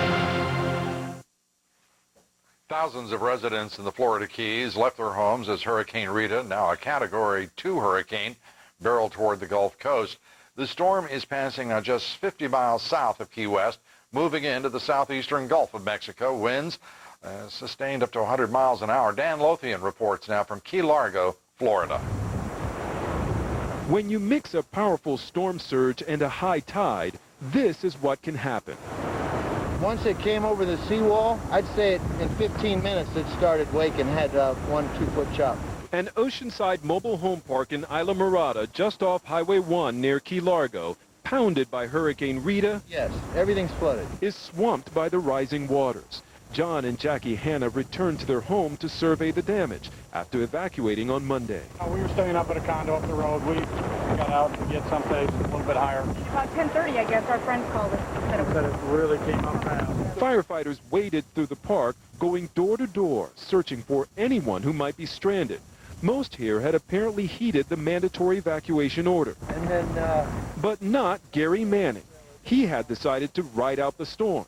When the water started rising, Manning attached his boat, started up his RV, and did what the owners of these fixed mobile homes could not do. He drove to higher ground. And I brought everything out front. Further south on Highway 1, more water flows into a motel and nearby cottages.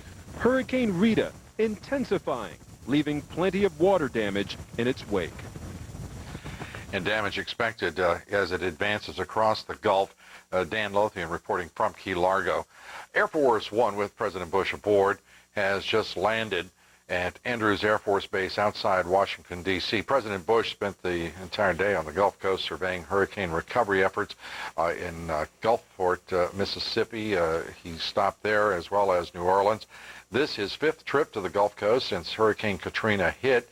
As you watch Air Force One taxiing up. Earlier in the day, President Bush tapped his Homeland Security Advisor, Francis Townsend, to head up an internal inquiry into the federal disaster response. Democrats in Congress are demanding an independent investigation. In Texas, the mayor of Galveston is already making emergency preparations for Hurricane Rita. Rita expected to strike somewhere along that Texas coastline on Saturday. The mayor has ordered the voluntary evacuation of all residents in Galveston, and the governor of Texas has put National Guard troops on standby. 105 years ago this month, Galveston was destroyed by a hurricane that killed 8,000 people. That hurricane, the deadliest disaster in U.S. history. For more now on this powerful storm, I'm joined by Ed Rappaport. He's the Deputy Director of the National Hurricane Center in Miami. Ed, this storm is building strength rather quickly. You're expecting it to go to a Category 4 by tomorrow afternoon? That's right. About 24 hours ago, we were looking at a tropical storm that we were forecasting to become Category 2. It indeed did that. Fortunately, the center passed just far enough south of the lower Keys that the worst of the weather remained offshore. We do think there'll be further strengthening. Conditions in the atmosphere and the ocean are right for intensification. We expect this to become a major hurricane, means at least Category 3 and perhaps Category 4 by tomorrow. Now, we all know how terrifically accurate you at the National Hurricane Center are in projecting the paths of hurricanes. This one, you're looking towards somewhere along the Texas coast. Give us your best sense of where this hurricane will strike land. Okay. I also want to caution, though, that the forecast 3 and 4 days out are often associated with some error. So while we're forecasting the hurricane to move to the west and then turn to the northwest towards the upper or middle Texas coast, there is quite a range of possibilities still. It doesn't look like it's going to come as far east as the New Orleans area, but there is a risk still from southwestern Louisiana all the way across through Texas and maybe even into northeastern Mexico. The highest risk at this point, though, is the middle and upper Texas coast. And that being the case, because New Orleans, as much suffering as that entire area has taken, along with, of course, Mississippi, parts of Alabama, New Orleans simply can't take much more. What is the likelihood that this hurricane could shift and at least at the margin bring with it its winds and rain to New Orleans? We have some experimental products now available, and they suggest that when we have the center forecast to go here, the chances of landfall actually occurring and bringing hurricane force winds to the New Orleans area is now less than about 5%. We do have some concern, though, even if this forecast track is right, that there will be some rainfall off to the east, perhaps 1 to 3 inches or so in southeastern Louisiana. If the track goes more to the right, or if the center or the storm becomes a little bit bigger, there could be even more rainfall than that. Ed Rappaport, as always, we thank you for your guidance. Thank you. Tonight, there are fears that our nation's seniors will be forced to sacrifice key benefits to pay for Hurricane Katrina's reconstruction. A new congressional proposal would delay Medicare's prescription drug plan at a time when seniors on fixed incomes are already finding it difficult at best to afford basic necessities. Bill Tucker reports. Fiscal conservatives in Congress looking for a way to fund Katrina relief say anything is fair game, including the new Medicare prescription drug benefit program. They may want to think twice about that. To argue for a cut in prescription drug benefits for the elderly just after the elderly show up as the most vulnerable members of society during a disaster is to prove yourself to be somewhat out of touch with what ordinary Americans are experiencing. Would you like a cup of tea? Sure. Margaret and Bob Collins are retirees. They have no current prescription drug coverage. The idea of any delay in prescription drug benefits doesn't go over well in their house. I'd be furious. I'd be furious. I do not think that Congress has a right to take away a plan that we seniors have waited for years and years and years. Margaret and Bob figure the plan will save them about $200 a month, money they plan to put towards paying their rising energy costs. The Collins do think Congress should review the budget, and they think there's plenty of money to be saved. We've got a lot of earmarked projects. We've got pork barrel spending. If the big boys would try to run the show as they would their own home, they might be able to do more than they think they can. And that's how I feel about it. Citizens Against Government Waste agrees. It's identified nearly $40 billion in special pet projects that Congress has slipped into various bills. The biggest and most immediate money can be found in the highway transportation bill. Most of that money has not yet been spent, including the beginnings of the 2 large bridges in Alaska, each about $230 million. That certainly could be delayed or even scrapped altogether. But politicians are loath to give up their carefully crafted pork. There's a planned news conference for tomorrow morning on Capitol Hill to release the details on spending cuts that are expected to include, Lou, this delay in Medicare drug benefit programs. This is a remarkable shuffling, I guess some on Capitol Hill would say of priorities, others might say of responsibilities. Bill Tucker, thank you very much. Republican Senator Tom Coburn of Oklahoma says the federal government must find ways to cut back on spending in order to offset the costs of rebuilding. And Senator Coburn says a delay in the Medicare drug program must be considered. He joins us tonight from Washington, D.C. Senator, good to have you here. Good to be with you, Lou. You propose a 1-year delay in the drug plan. Why? Well, I think, first of all, to answer some of the things that have been put up there, the people who are most needy won't be delayed at all. They have a drug card that's available to those that are at the most and the greatest need. As a physician, I know that. I see that every day. Remember, Medicare Part D is not means tested. So, Lou, you would qualify for Medicare Part D when you reach that age, regardless of what your income is. Well, that's crazy. I mean, why would you do that? Well, I wasn't here, and I lobbied a lot of members to vote against that proportion of it. So there's no means testing in it whatsoever. So what we're proposing is a means testing for those people who don't need the benefit, that we shouldn't be paying for that now. And if we have to delay it. But that's the last area that we should go to in terms of spending cuts. There's tons of waste and wasteful spending. Wait a minute, Senator, you can't say that. Congressman Tom DeLay says that this is the most efficient government he can imagine, that there's no fat in this government. Well, I talked with him today about that quote, and that was not his quote. Whose was it? I think it might have been manufactured. I'm not sure. The fact is I know of $100 billion in cuts that we could make tomorrow that nobody would feel. nobody would feel. And well, I hope the White House is on the phone with you. Well, we've been trying to talk to the White House through Josh Bolton, and Josh has been very receptive to some of our ideas. The president needs to lead on this, and I'm hopeful that he will. He did make some great statements Thursday evening about paying for it. The fact is some of your pre and earlier coverage on this shows that we do have a problem, and the leaders of this country need to stand up and start making the tough choices. Just like your gentleman said earlier, if we would run this government like we run our own affairs, we'd be in much better shape, and we need to start making those hard choices. Senator, you and Senator Barack Obama have proposed a chief financial officer for this reconstruction and the relief effort. That's right. But my gosh, don't we have a CFO already? Isn't the Congress supposed to be able to provide oversight? Isn't OMB supposed to provide oversight? Isn't the White House, the President of the United States, supposed to be in charge of making intelligent decisions here? It's almost as if we need a minder for what has been an irresponsible government. Well, I wouldn't take issue with any of the criticisms that you just leveled.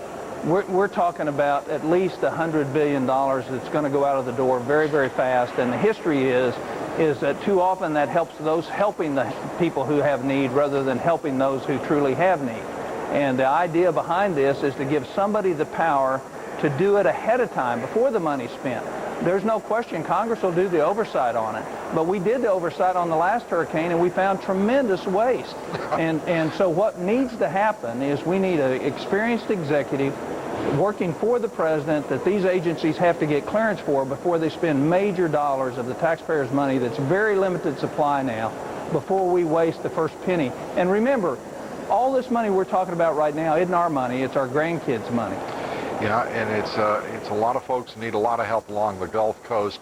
Let me just ask you one question. You're a leading conservative in your party. The Republican Party used to stand for prudence in government, and you talked about responsibility. Why in the world not raise taxes in order to meet the responsibility? It's our responsibility as Americans to take care of our fellow Americans along that Gulf Coast. Don't you think we should be sharing the burden and sacrificing some ourselves? Well, I definitely agree we should be sharing the burden and sacrificing some ourselves, but it's like your child asking you for a raise when they've wasted their allowance that week as a spendthrift, and you say, why should I give you a raise? You didn't spend the money wisely.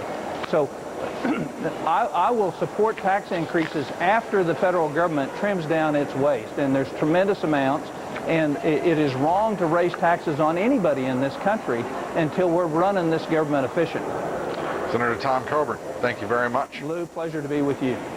We'd like to know how you feel about all of this. Do you believe the government should raise taxes to pay for rebuilding the Gulf Coast? Yes or no? Cast your vote, please, at LouDobbs.com. We'll have the results here later in the broadcast. In the wake of Hurricane Katrina, there were calls for the Federal Reserve not to raise interest rates at today's meeting.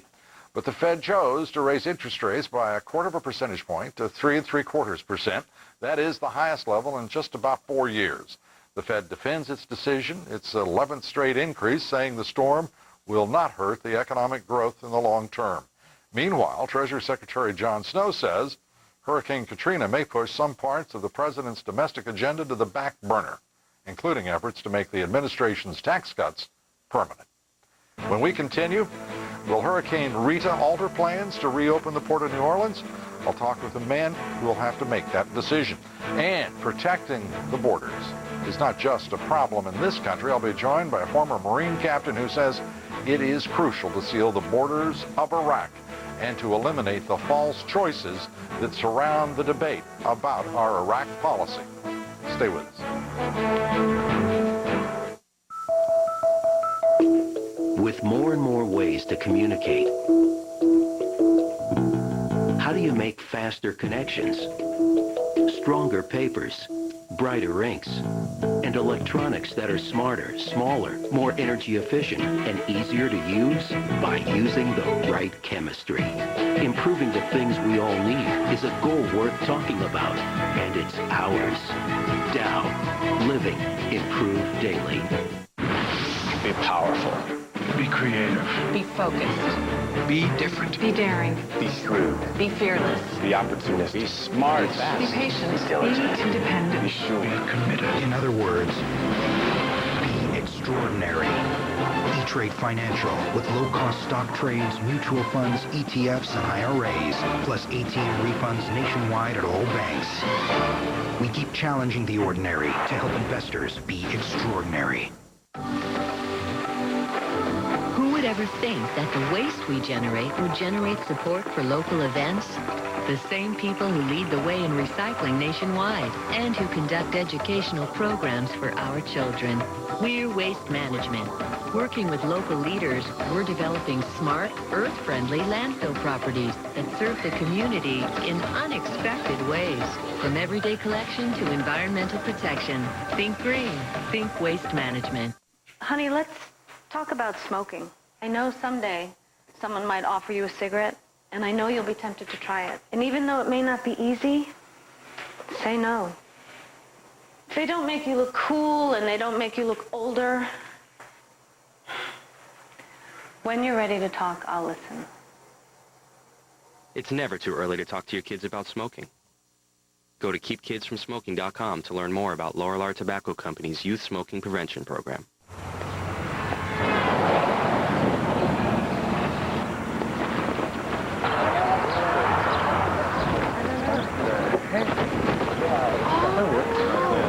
It's time people who get loans are treated fairly. That's why eLoan has no lender fees and you get the money you need fast. Check out our current monthly refinancing options. Those are just some of the revolutionary ways we're changing the lending industry. eLoan, radically simple. My guest tonight runs the Port of New Orleans. It's one of the toughest jobs around now.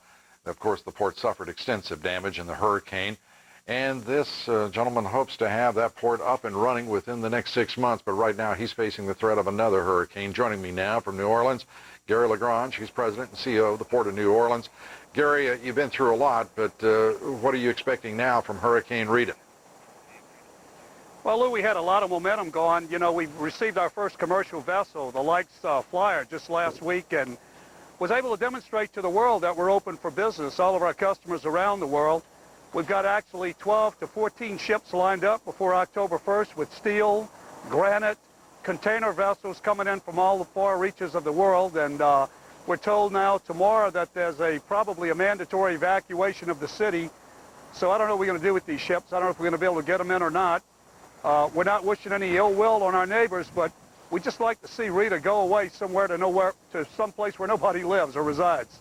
And, you know, obviously that would be the best outcome. It does look like, right now, just talking with Ed Rappaport at the National Hurricane Center, he's telling us it looks like there's only a 5% chance of New Orleans being affected by Rita, so we'll keep our fingers crossed there. Give people some idea of what you're going through there at the port. It's critically important to this nation's commerce. It's international commerce. You've got port workers living on ships. Where are you living right now? I'm living on a Maritime Administration vessel thanks to John Jamian of the Maritime Administration and Secretary Mineta, who's been really great to all of us. They've made these ships available so that we could bring our workforce back in. People who've actually lost everything, lost their homes, were able to come back and go to work thanks to housing aboard the maritime vessels that we have in port, some 6 or 7 strong. And Gary, you're about 20% capacity, as I understand it. How about trucking? It's obviously critically important that trucks roll in there with their goods. Rail, where do we stand there? Well, we have no word on rail. I'm speculating from everything I hear that maybe a month, maybe 6 weeks. You know, 40% of all the cargo that goes out of the Port of New Orleans, which, by the way, serves 62% of the consumer spending public of America, right, goes out by rail. The other 60% is truck. We're having a hard time finding the truck drivers and getting them to come back in. It's really difficult, but be that as it may, we are able to get by with the first ship last week, and hopefully we can get that cargo out of the transit sheds and off the docks and to the market. Well, you've got a tough job, and we salute you for doing it, and we wish you all the very best, Larry Lagrange, and everyone there at the Port of New Orleans. Thank you, Luke. A reminder now to vote in our poll. Do you believe the federal government should raise taxes to help pay for rebuilding the Gulf Coast? Yes or no? Cast your vote, please, at LouDobbs.com. We'll have the results coming up here in just a few minutes. Still ahead tonight, my next guest says it amazes him that men, money, and weapons are still pouring across the border from Syria into Iraq. The former Marine captain who served in Iraq and Afghanistan joins me next. Stay with us. I turned to my son Jack and I said, "How far do you think a 3 would go here?" And he said, "Pop," he said, "I think that'll go a long way." And so I took dead aim at it and hit it right at the flag. The ball hit and bounced down about, 12 feet to the left of the hole. Like Jack Nicklaus, the Royal Bank of Scotland Group know it's never good enough just to talk a good game. You have to play a good game. Make it happen. In Katrina's aftermath, more Americans say CNN is where they got the story. More than any other network, when it matters most, Americans trust CNN.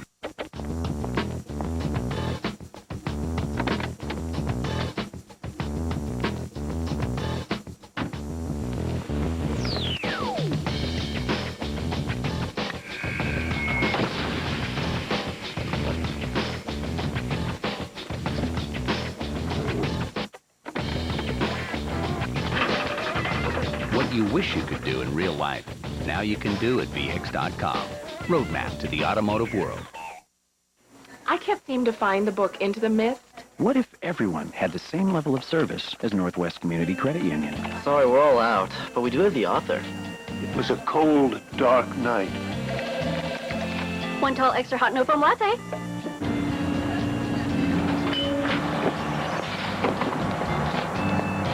The service you wouldn't expect from anyone is now available to everyone at Northwest Community Credit Union, where you're more than welcome. America's greatest strengths are the generosity and compassion of the people. Because of Hurricane Katrina, we come to you not as presidents, but as private citizens. You know, right now, in the recovery, it's important for those who want to help to make cash donations. And everyone can help, and every dollar will impact someone's life. So please visit usafreedomcorps.gov for more information. The people along the Gulf Coast region will need the help of this country for a long time. It's getting big around the Northwest because your Northwest Teen News is now even bigger. Join Austin Reed and Aaron Kelly for Teen Edition from American Teen TV. Get the week's big stories, know the big trends, and see the big plays. Teen Edition, on air, online, and even on demand. Because big kids don't like waiting around. Thursdays at 6 and Saturdays at 10 on CNW 14. When the weather is the news, trust CNN. It's essential. 9 Americans have been killed in Iraq over the past 2 days. 4 soldiers attached to the 2nd Marine Division were killed in 2 insurgent attacks in Ramadi. Another soldier was killed in a bomb attack 75 miles north of Baghdad. And in the northern city of Mosul, a State Department employee, 3 American security contractors, all 4 were killed in a suicide bomb attack on their convoy. 2 other people in the convoy were wounded. My next guest says a top priority for U.S. troops in Iraq must be to seal that country's borders. Nathaniel Fick is a former captain in the U.S. Marine Corps. He led infantry platoons in both Iraq and Afghanistan. He's the author of One Bullet Away, The Making of a Marine Officer. Nathaniel, good to have you here. Thanks for having me, Lou. Your book, although it won't be out for just a little more than another week, is already getting great reviews. It's a terrific statement of some of the difficult choices that are facing the grunts on the ground as well as the National Command leadership. And you put it in great terms. The argument in this country is, as you point out, mercifully, not about supporting our troops. That's 100%. But an argument is to cut and run or stay the course. I think that's what we're given, and I think it's a false choice. Cutting and running is not a strategy, and it appalls me to see it put forward as the humanitarian option when it's not in our national interest, it's not in the interest of the other states in the region, and it's not in the interest of the Iraqi people. But why so? Because Iraq, the U.S. involvement in the Middle East is a vital national interest. We need access to energy. We have made a commitment to the Iraqi people, and American credibility will suffer if we don't honor it to our very best ability. Nathaniel, you're being honest in that statement, as you are throughout your book. The honesty about the role of oil in our strategic national interest is often a veil is put over it or ignored altogether. I think most people would agree about the strategic interest. The idea of staying the course is appalling to some who, when we look at those numbers representing the lives of our fellow Americans serving the nation in uniform, going over 2,000 in Iraq and Afghanistan now, that's a tough policy option as well. I agree with you. The historian James Chase said staying the course makes as much sense as a sailor having been blown off course, continuing to blunder aimlessly across the ocean. So I think we need to really reassess what we're doing in Iraq. Counterinsurgency has been fought for 2,500 years, and there's a lesson, many lessons to be learned, and we're not fighting according to those lessons. You have a first reaction to what is going on in terms of the borders with Iran and with Syria. I was in Iraq during the invasion and shortly after. My platoon was involved in firefights with Syrian insurgents, and it bothers me to talk to friends of mine who are Marines there now who are still battling Syrians in Iraq. What would you have us do? I think we have a desert border. It's open, highly visible, and it's not a question of philosophy. People aren't debating whether or not we should seal the border. It's just the fact that it hasn't been done. We need to shift resources to the west and seal it. Insurgency has three ingredients: men, weapons, and money, and all three are pouring in from Syria and from Iran. And why do you think that this is continuing and being permitted to continue by our policymakers, by our national leadership, whether military or civilian? I think we're focused on the false metric right now of killing insurgents. And it's predicated on the false premise that they're finite in number. If we shift our resources to helping the Iraqi people, we can create positive momentum as opposed to negative momentum. Daniel Fick, we thank you very much. The book is One Bullet Away, The Making of a Marine Corps Officer. You're identifying the false choices that are being identified as a national service. We thank you, and we wish you all the best with the book. Well, it's a pleasure. Thank you. Thank you, Nathaniel. Now, the results of our poll. 66% of you think the government, 56% of you say the government should raise taxes to pay for rebuilding the Gulf Coast. 44%. Well, the numbers have just changed. So it says 58% of you do support the idea of raising taxes. 42% do not. I'll be back here in just a moment with a preview of what's coming up tomorrow. Stay with us. It's the hot thing in activewear. Bengate's Ultra Strength Pain Relieving Patch.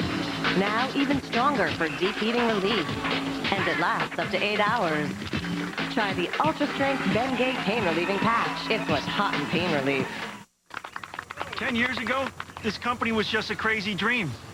But we hung in there together, went through countless meetings, a timely refinancing, and way too much Chinese takeout. And you know what? This little business, it's not so little anymore. How long should we let your Morgan Stanley guy go, Bob? Leave him alone. He's on a roll. When you work with a Morgan Stanley financial advisor, you get someone unusually devoted to your dreams, one client at a time. Introducing new Smart Balance Microwave Popcorn, the world's first to help improve cholesterol, with no hydrogenated oil and no trans fatty acids. Smart Balance Microwave Popcorn, the great tasting popcorn that's actually good for you. Last year, Norfolk Southern and its shipping partners took hundreds of thousands of freight loads off the highway.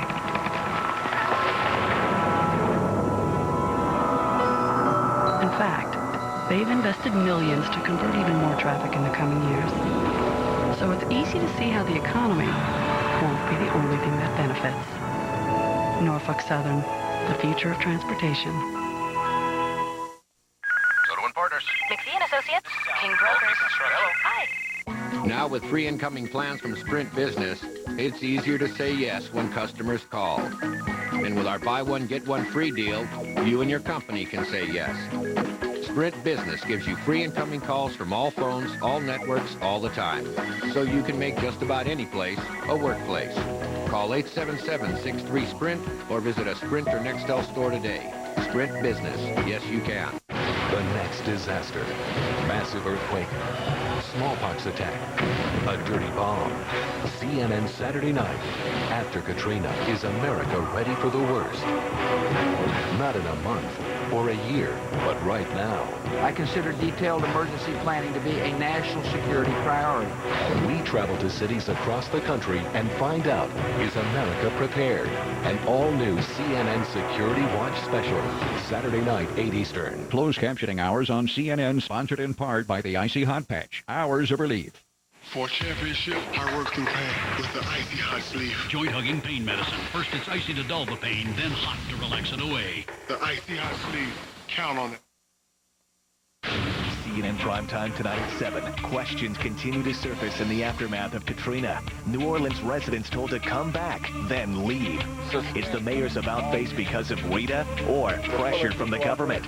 Plus, Anderson is live from the Gulf Coast with a look at the severe risks should Rita hit Louisiana. CNN tonight, 7 Eastern.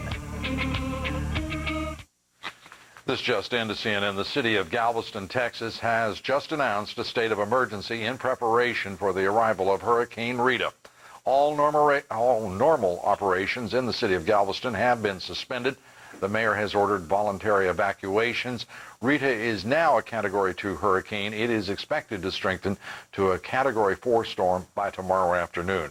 Storm projections show the storm hitting the Galveston area by this weekend. Again, the city of Galveston, Texas has just announced a state of emergency in preparation for Hurricane Rita. As of tonight, Judith Miller, the Pulitzer Prize-winning New York Times reporter, has been imprisoned for 76 days for protecting her confidential sources in the White House CIA leak case. That investigation by the special counsel continues, an investigation which is